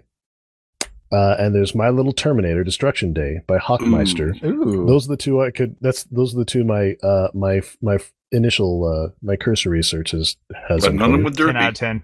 none of them with Derp. I love Derpy being. I love it. Derpy's got it. Oh, now is she Sarah Connor analog or is she like a John Connor analog or what is she? No. She's Terracotta. Derpy. She's there to kill pwn bots and eat muffins, and she's all out of muffins. I love it. They've got bulk biceps as the Terminator. Oh, God, that's in My Little great! Terminator. Oh, that kind of It works. does work. Yeah. Yep. Oh, this is so good. They wanted bulk, but they couldn't get him, or the spell backfired, and somehow it went into Derpy. And so, oh my god! And I got to get a less squeaky chair. Instead of it being like super actiony, it's just she's klutzy enough to keep her out of the fire every chance. So it's just like Twilight's about to be vaporized by bulk, and Derpy trips, breaks the floor, and they fall through. Like it's just No, don't turn her into Jar Jar. but Don't turn her into Jar Jar. no, but the best part is it's her special talent. So like she's like, oh no, I get to pick it. Like at the end, you realize that. So she's Black Yeah, Cat. like she's like Special Agent Sweetie Drops, but she's like, look, I get to use my special talent. My special talent is it looks like I'm causing problems, but I'm actually doing good. And she's like, do you think that there's any world that all those circumstances could have fallen in line? She's like, no, I control this. Whoa. Everything Well- we see in the series is Derpy Hooves, like, casually subtly manipulating the timeline to avert Yes, disaster. she's like a more subtle piece. Ooh, that all would those- be cool. That'd be really cool if you could somehow like reinterpret shit she's done on the show and just show how that's like averted disaster. I Yeah. love it. I mean, it's like her in the movie, like wearing something just enough to look like the princess, and then she gets hit with the beam by Tempest. because she dressed up as Twilight Sparkle for Yes. for Halloween or whatever it's called. Or she destroyed Wow. she destroyed Town Hall with lightning, so no one would be in because there was a bomb. Yep. Something like that. No, the lightning. The Terminator was in the basement and it was crawling up, and she zapped it with lightning. Yeah, there you go. Oh, I I love just it. don't know what went wrong. I love it. I love it. I love it. Oh, But if it's a Terminator, there does have to be some vehicle chase. So what if Starlight and Derpy are on one of those wagons that you are? Gosh, what is that vehicle that goes on a track where two people have to work a lever up and down? hand cart. pump jack. hand cart. So they're doing this hand cart or hoof cart, and barreling behind them is the Terminator in a full steam engine. And Well, one, you get to see just how fast they can go until they're like, well, I mean, it's a big chase followed by a huge crash. So they actually go off an incomplete track and Into a tunnel.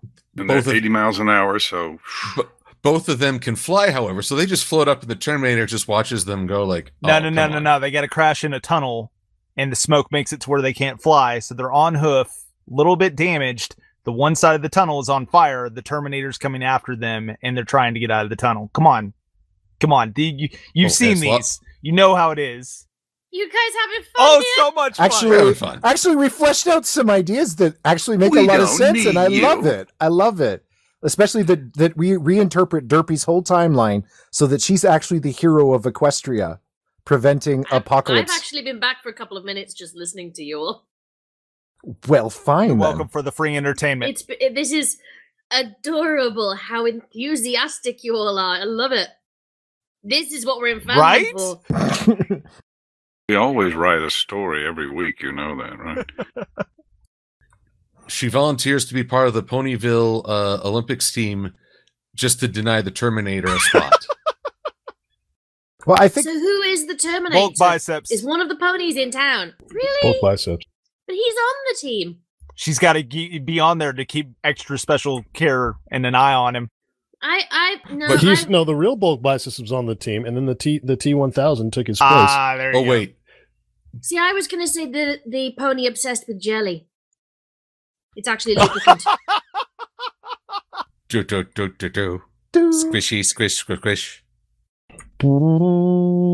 Definitely creepy enough to be a robot. Exactly. Can't quite get the spelling right. Nope. Shall we move on? I guess so. Point 9, right? Yeah, point 9 is a completely other fandom we need to talk about, which is comparisons to Lord of the Rings. Ilya, want to explain why you wrote this? Well, I saw 2.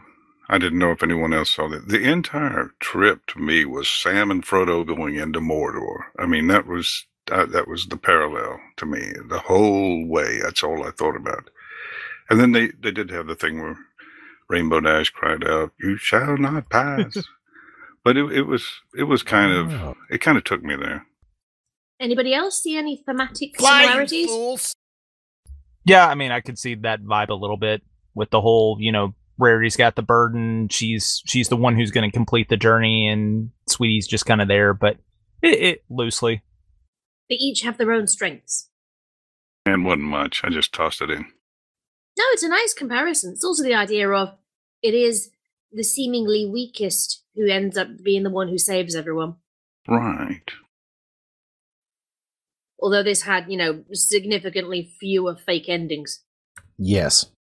And fewer walking trees. She didn't have any fingers to lose. They Less had slow-mo. exactly as many walking trees, I think. Fuck, they did, didn't they? The pine I trees love walk. the Wandering Pines. Oh, right, yeah. Wait, if there isn't a callback there, I don't know. How did I not connect Oh that? my God. Yeah.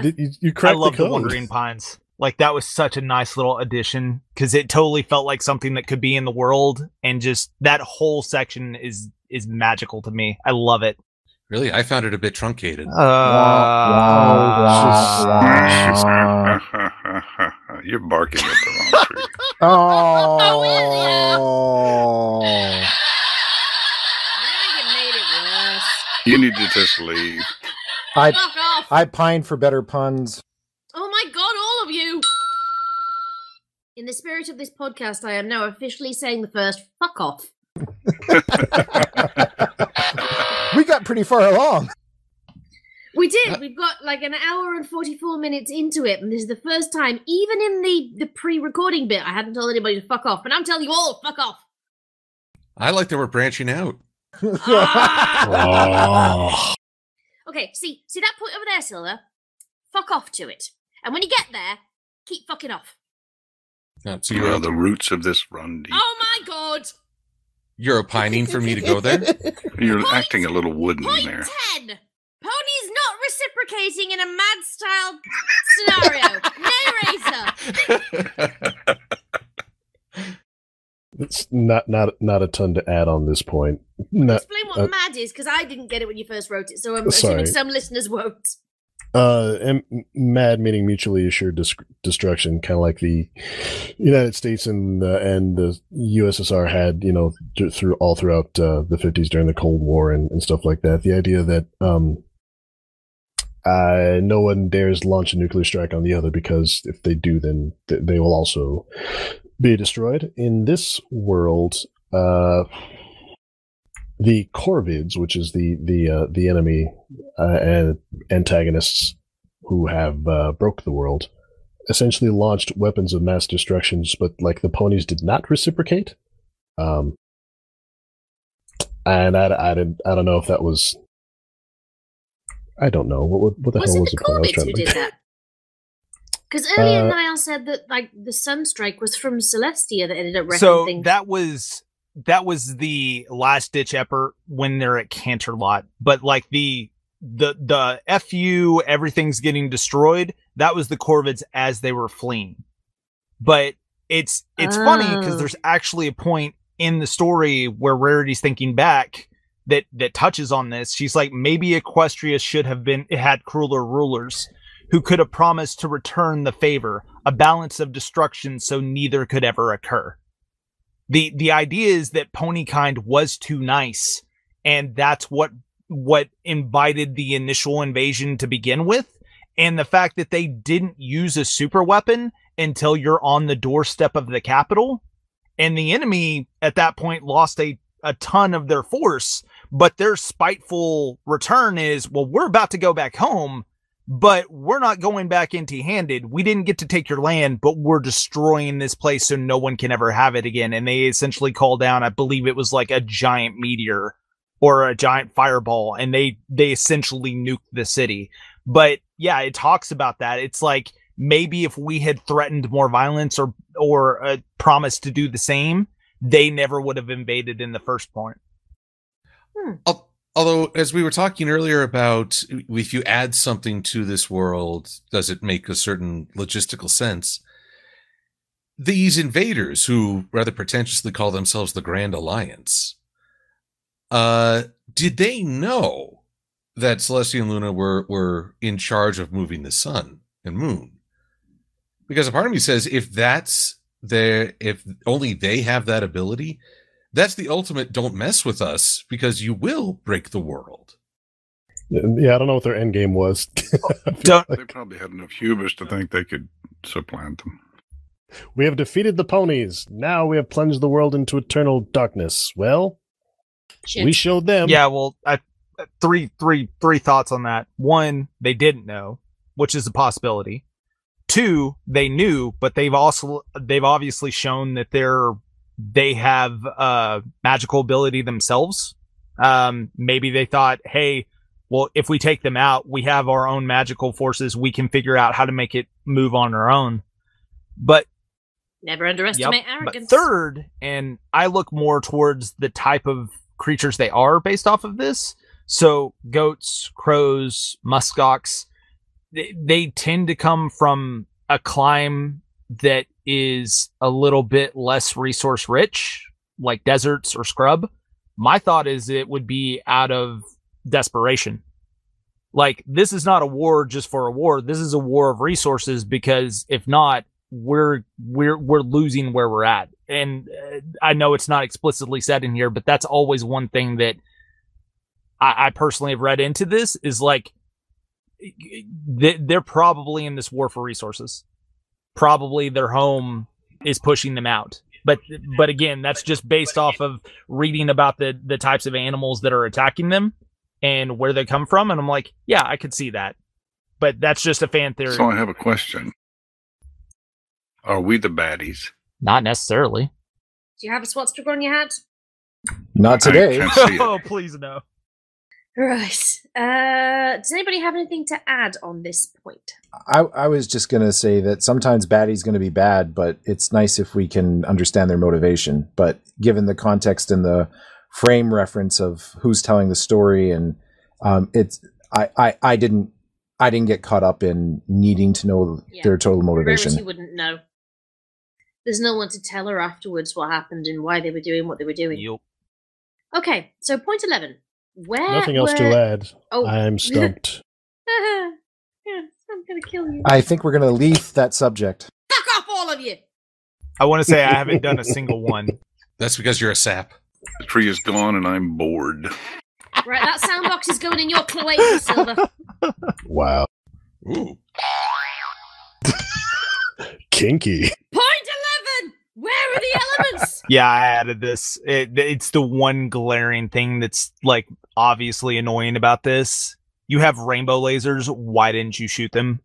Like, why didn't the main six come together? And I think it was pointed out in the comments of this. It's one of those things that it's, in my opinion, the most gaping hole. And it's the one thing that had to be suspended in order for this to happen. Well, that and, of course, Discord. But we don't talk about him because that's a continual problem.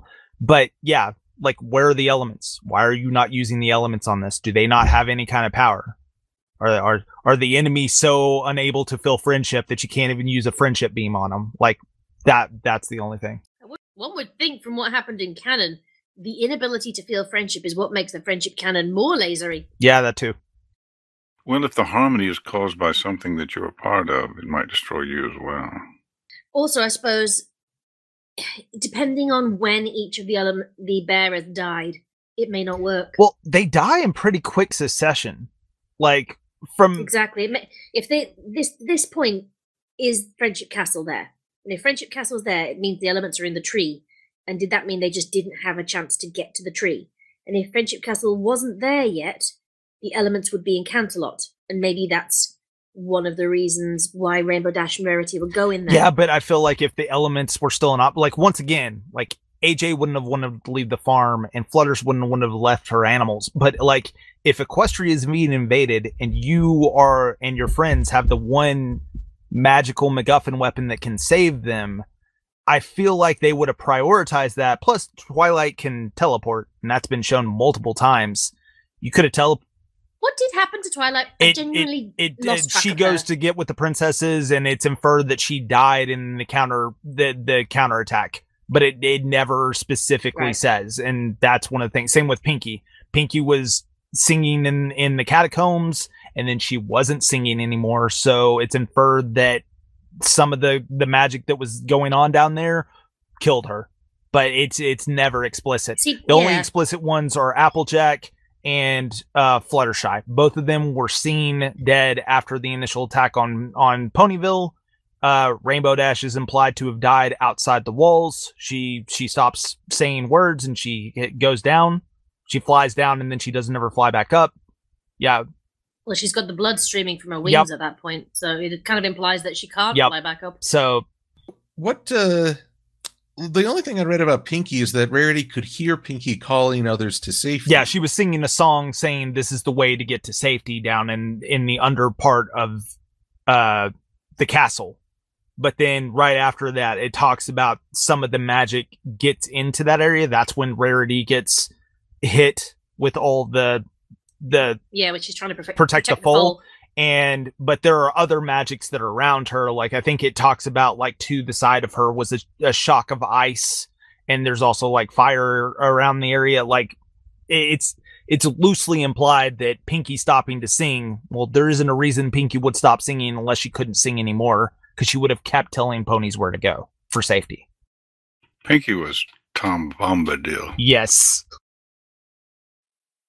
Could wear the ring and not be affected by it. Yep. Well, if she's Bombadil, if she's Ponka Bombadil, she needs to be hugely in love with her wonderful wife to the exclusion of all else. Probably is. We wouldn't know. Where's Lost Mag? Gotta admit, if anybody's gonna be fucking Tom Bombadil, well, I can't fucking say his name. It'd be Mag. But yeah, that was my only thing, is the elements. It's like, where are they? Why aren't they here? You could have gotten to it. It's a reasonable plot point. Yeah, it could have been written away with a single line of, and they realized the tree of harmony was burning.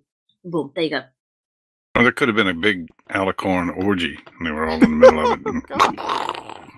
Or just that, like, an alicorn. Once again, there have been so many fics about sex magic. One of them was killed early as a countermeasure. Like, they definitely have the points where they talk about, like, the military tactics, and I really enjoyed that in some of the flashbacks as Rarity's retreating. She talks about, like, phalanxes of unicorns and earth ponies with, like, Pegasi flying overhead and doing counter air and calling out where the enemy is. And so it could have been like, well, obviously this is a military force invading. They probably have spies. They probably have assassins. You could have easily just written like, I don't know, Applejack or Fluttershy were killed before they even knew the invasion was starting, and that crippled them before it even began. Like there are easy ways to do that. Yeah, I genuinely don't remember. Was it referred to what happened to the Crystal Empire? Because otherwise, I think that would be a pretty big plot point because that's not in Equestria. Given Cadence and Shining Armor's track record in crises, I find this totally in character that they didn't help. It's surprising that Celestia and Luna did anything. Did they though? Exactly. They pretty much just like sat around and then blew themselves up. Well, and Celestia's like, I'm firing my laser. It's in moments like that you almost wish you had Nightmare Moon and Daybreaker, because you know they would have got shit done. Right? Yeah. It goes back to that point. If the rulers were just a little bit more cruel, we never would have had to deal with this. Yeah, just because their presence. That's the Nightmare Moon AU from the end of season 5, isn't it? The Nightmare Moon has no enemies because she just fucking kills them before they become pretty much. Well, that's the theory anyway, but then look how miserable everyone is underneath her. Are they? True, but they're not doing too well in this current universe with the really kind rulers. Wait, are we talking this universe, this story? Universe. Or... This story, yes. Okay, in this story, okay. Yeah, in canon they're fine, but in this story, the kind rulers kind of almost triggered the attack by being, at the very least, appearing to be easy targets. They spoke softly, but they forgot to wield out the big stick every now and then. Exactly. But you need a big board that you get from a big tree. It's dead. Leave it. Wow. Yeah, we don't want to paddle upstream. Wow. I am going to murder you all. Although, is it worth noting that Celestia left behind the building blocks to get things going again? That even if she couldn't save Equestria, she did help lay the groundwork to save the world. She laid it, or it was just happened to be hanging around? Yeah, she left her sword. Was a coincidence. She left her sword and a copy of the spell to get things going again. But that was in the diary. Accident. Yeah, that was more circumstantial. That it was sequestered away in an ancient text that Rarity even acknowledges. Twilight will probably understand this, but I am having trouble. See, like, it would have been more intentional if, like, there had been some kind of, like, Doc Brown-esque, here's a FedEx thing that's being sent to Rarity at this time to restart the sun and the moon, or something else. Like, this was a dream from Luna that she got during her unconsciousness. Yeah, like, there was nothing intentional on behalf of Celestia. If anything, she bungled it all. So it's just like Celestia in canon. She bungles everything and then succeed through dumb luck. Now you're giving me ideas for a story. Post-apocalypse with Derpy, the post-mayor. Oh man. She's delivering Celestia's final message. So is it going to be 3 hours of her just flying through a desert and going, my nose hurts? Yep. Yeah, pretty much. I think I smell muffins. Oh, wait, no. I've completely lost my sense of smell from all the sand. These stamps taste good. Right. Number 12. Thoughts on the ending. Because there are technically 2 endings. There is the denouement, where we have the establishment of the new equilibrium. And those are 2 separate endings. We've got the denouement, where Rarity saves the world. Sweetie Belle says goodbye. We have the dramatic ending. And then we have, like, the postscript almost. The new equilibrium at the end, with Sweetie Belle and the survivors. What do we think of these? I'm going to go for Niall first for this point. I mean, it's pretty obvious. I like the fake. I liked it. I like how it wraps up. Because it's with Rarity's ending, it sets the stage for Sweetie Belle's. Because Sweetie Belle's ending is almost like the start for a new beginning. Like, I would love to see a follow-up fic to this, which describes the coming years with Sweetie Belle, just her reestablishing or the trials she goes through. But I felt like it was really nice. It's almost like the older sister was bringing an end to the saga of the pain and the hurt and the inability to heal. And in that, she's passing on to her sister, you're the new generation. and now here's your opportunity. I'm making up for the sins and the failures of mine. We didn't protect you, but now I'm finishing out on the promise of giving you a future. Do with it what you can. And it starts with Sweetie Belle contemplating what that's going to be, and with the beginnings of a new civilization. I really like it. I kind of felt the postscript didn't need to be there. It's not that it wasn't well written or that. I just don't think it really added much. I mean, nothing happens in that postscript that I didn't imagine would have happened had they cut it off at the end, at the first end scene, if you will. And I think if they had cut it off after that end scene, it would have been. I think it would have been a bit more potent. I think, and maybe the purpose was to, that was a very potent scene, and the author felt that it needed a bit of debrief after. I don't know. But I'm not saying I don't like what they did or that it was bad. I don't think it was necessary. Narrator, what do you think? I agree. I think we could have done without the postscript. It did with Sweetie Belle standing on the ridge. It did bring a nice sort of final symmetry to the story, I guess. One problem I do have is it felt a little anticlimactic after so it says like Rarity completes the spell and she feels her soul like being sucked upward, and so she saw like an invisible door. I felt an invisible door, and so she just kind of stepped upward into it. But then after that, Sweetie Belle comes back in the room and and Rarity's still alive, and she says her final goodbyes and stuff like that.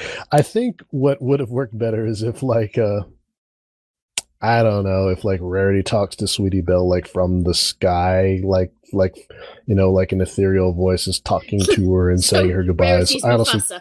Yes, exactly.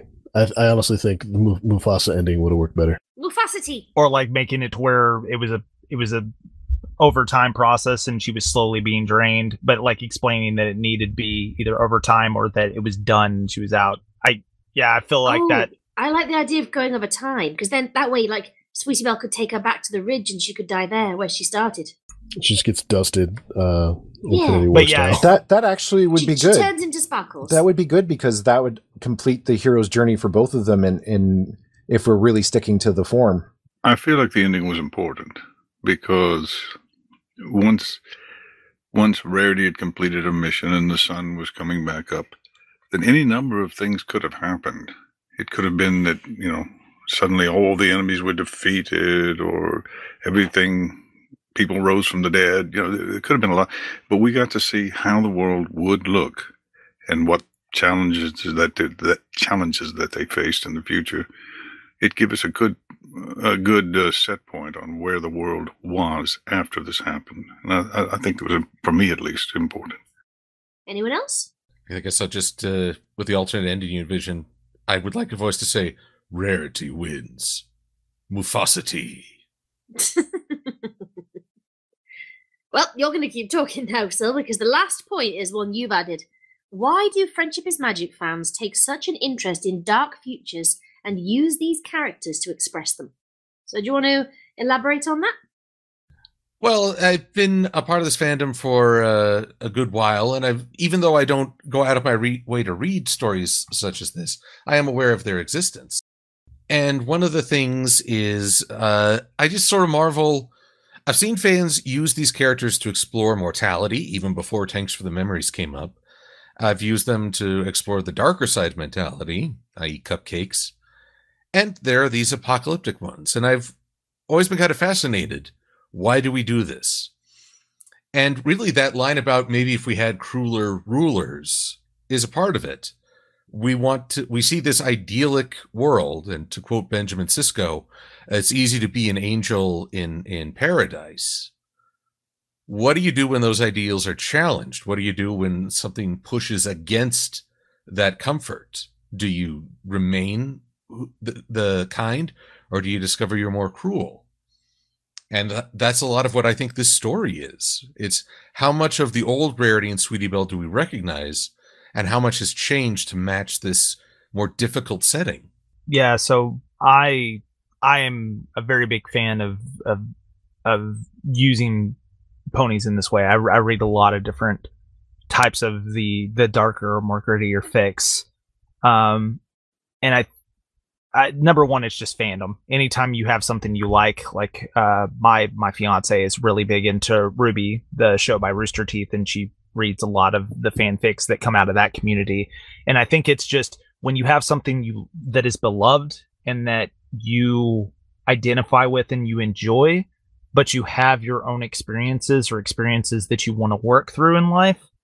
I think that's just a medium that you go to. And I know that a lot of fics out there, especially some of the darker fics, have been written, especially ones about like psychological horror or about abuse, that comes a lot of the time from a personal experience of the author. And I think it's much easier to write about a fictional character going through that than to write about yourself. So I feel like that's the first avenue with that. But secondly, like, I feel like ponies give you... there's a general goodness and joy to ponies. And for better or worse, like, that works really well with the narratives. Like, that's one of the reasons I like Fallout Equestria. Because even as kind of bad as it gets at any one time, the general idea is that ponies are generally good. And there's going to be a good ending with it. And I really like that. And I know for some people, especially with the darkest fics, like, it's jarring. It's very jarring to that person in a way, and some people like that. Some people like getting that shock value or going to the extremes with something like Cupcakes or Rainbow Factory, and it has more impact for them because it's ponies versus humans, because we get a little bit jaded about our day-to-day lives. It's like, oh, well, humans, some people's idea on humans is like, yeah, humans aren't great. Humans aren't good. And yeah. Humans have more of a capacity for evil than ponies would seem and so to because have. of that, I feel like sometimes it gives more of an impact to the stories that are written with ponies for the people reading it. And, you know, there's a million different answers that can be given to that, but I feel like those are kind of the for me. But personally, I like the general idea that ponies are just a little bit... they're seen as, like, aligned more to the good. And I like having that as an archetype to build a story around. And I really enjoy that personally. Clever? Yeah. I think Silver Quill, I think you ask a fairly... this is a big question, because I think answering it sort of requires to almost answer why is there a fandom? Maybe it doesn't require it, but I mean, it begs that question. You know, why, you know, like, what is the function of the fandom? What is the function of the fan made? What does this show mean to people? And I think that, and maybe not in answering that, but I think for a lot of people, this show was an idealized version of relationships, and they found a lot of hope in it. And I think for a lot of people, they need that positivity. I think it's, you know, it's almost like why do we enjoy dark Superman stories? Not where Superman's dark, but Superman's in these very dark post-apocalyptic kind of stories. Superman at World's End. Yeah, like AKA Santa Man.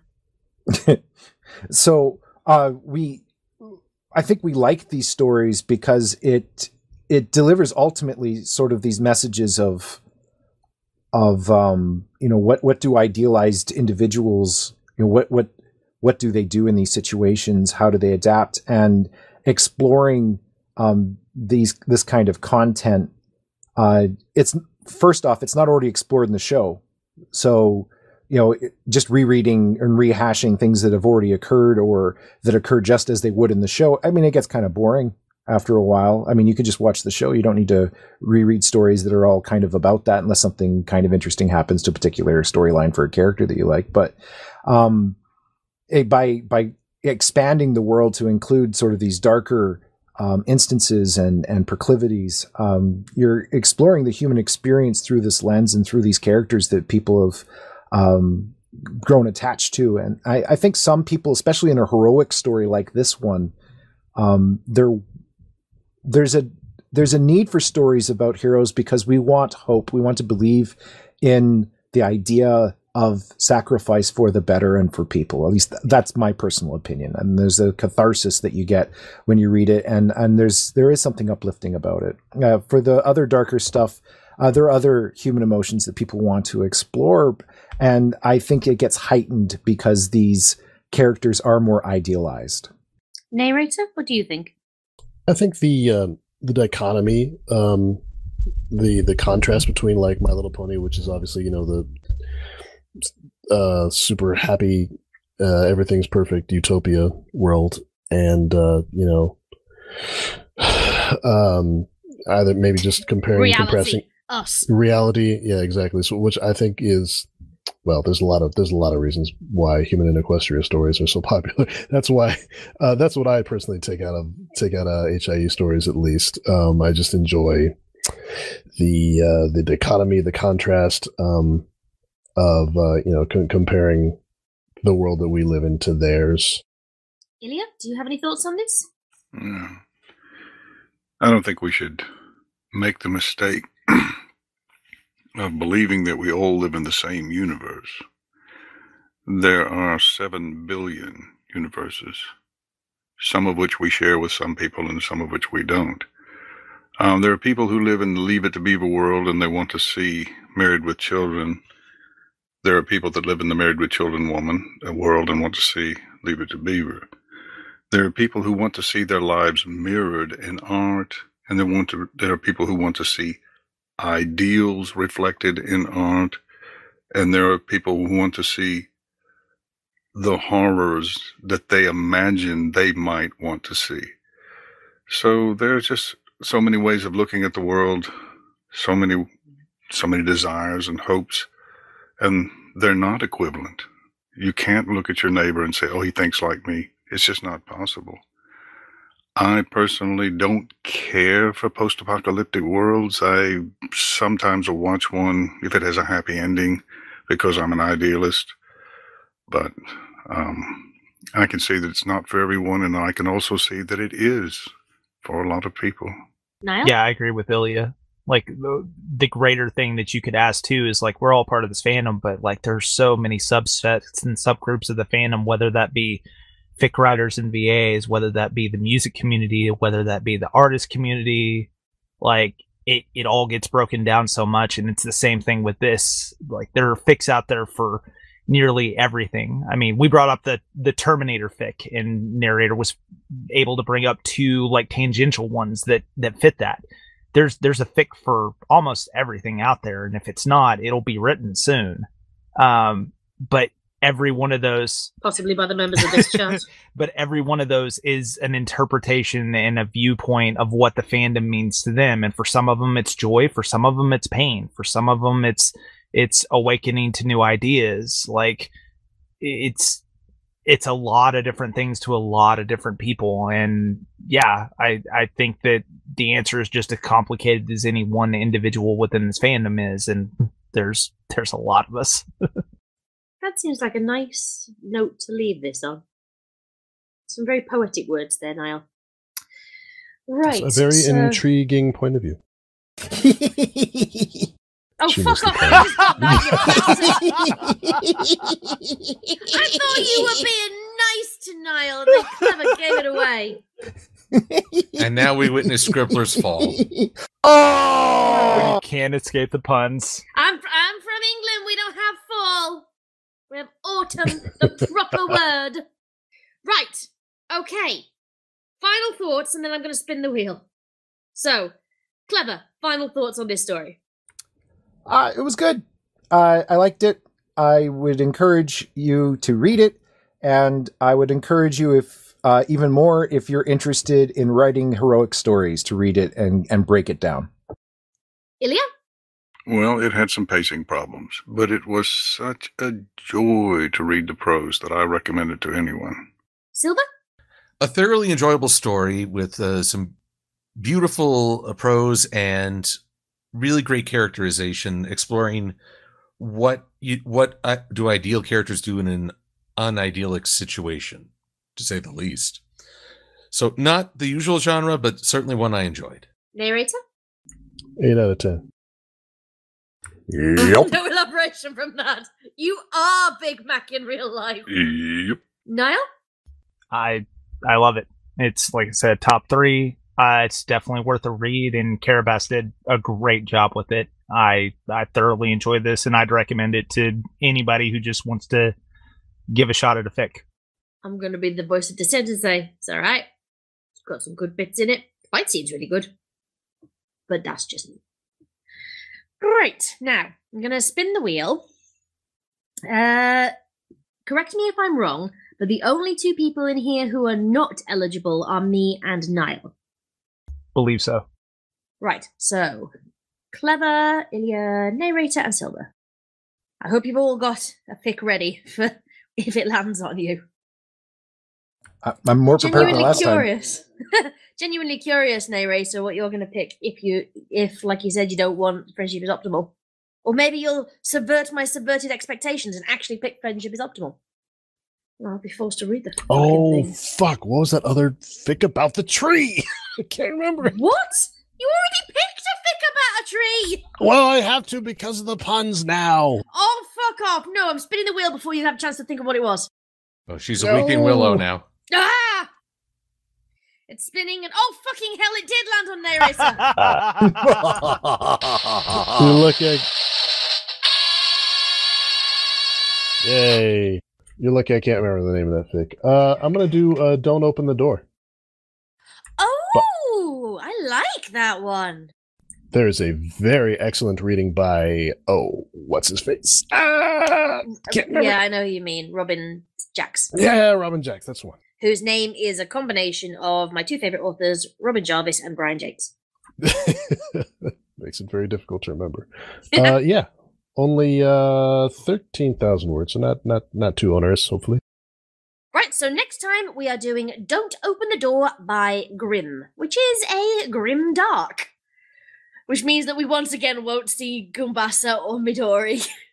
Our audience is going to wonder where the hell they went. We didn't murder them, they just really don't like dark fics or sad fics. Right, and with that, we shall say goodbye. So it's goodbye from Clever. Goodbye. Make like a tree and leave. Goodbye from Ilya. Have a pleasant day. Goodbye from Niall. Goodbye. Have a lovely one. Goodbye from Narrator. I'm going to log off now. See you all later. Fucking hate you. And goodbye from Silver, who, if he makes a tree pun, I will murder and leave his hen trails for everyone else to find.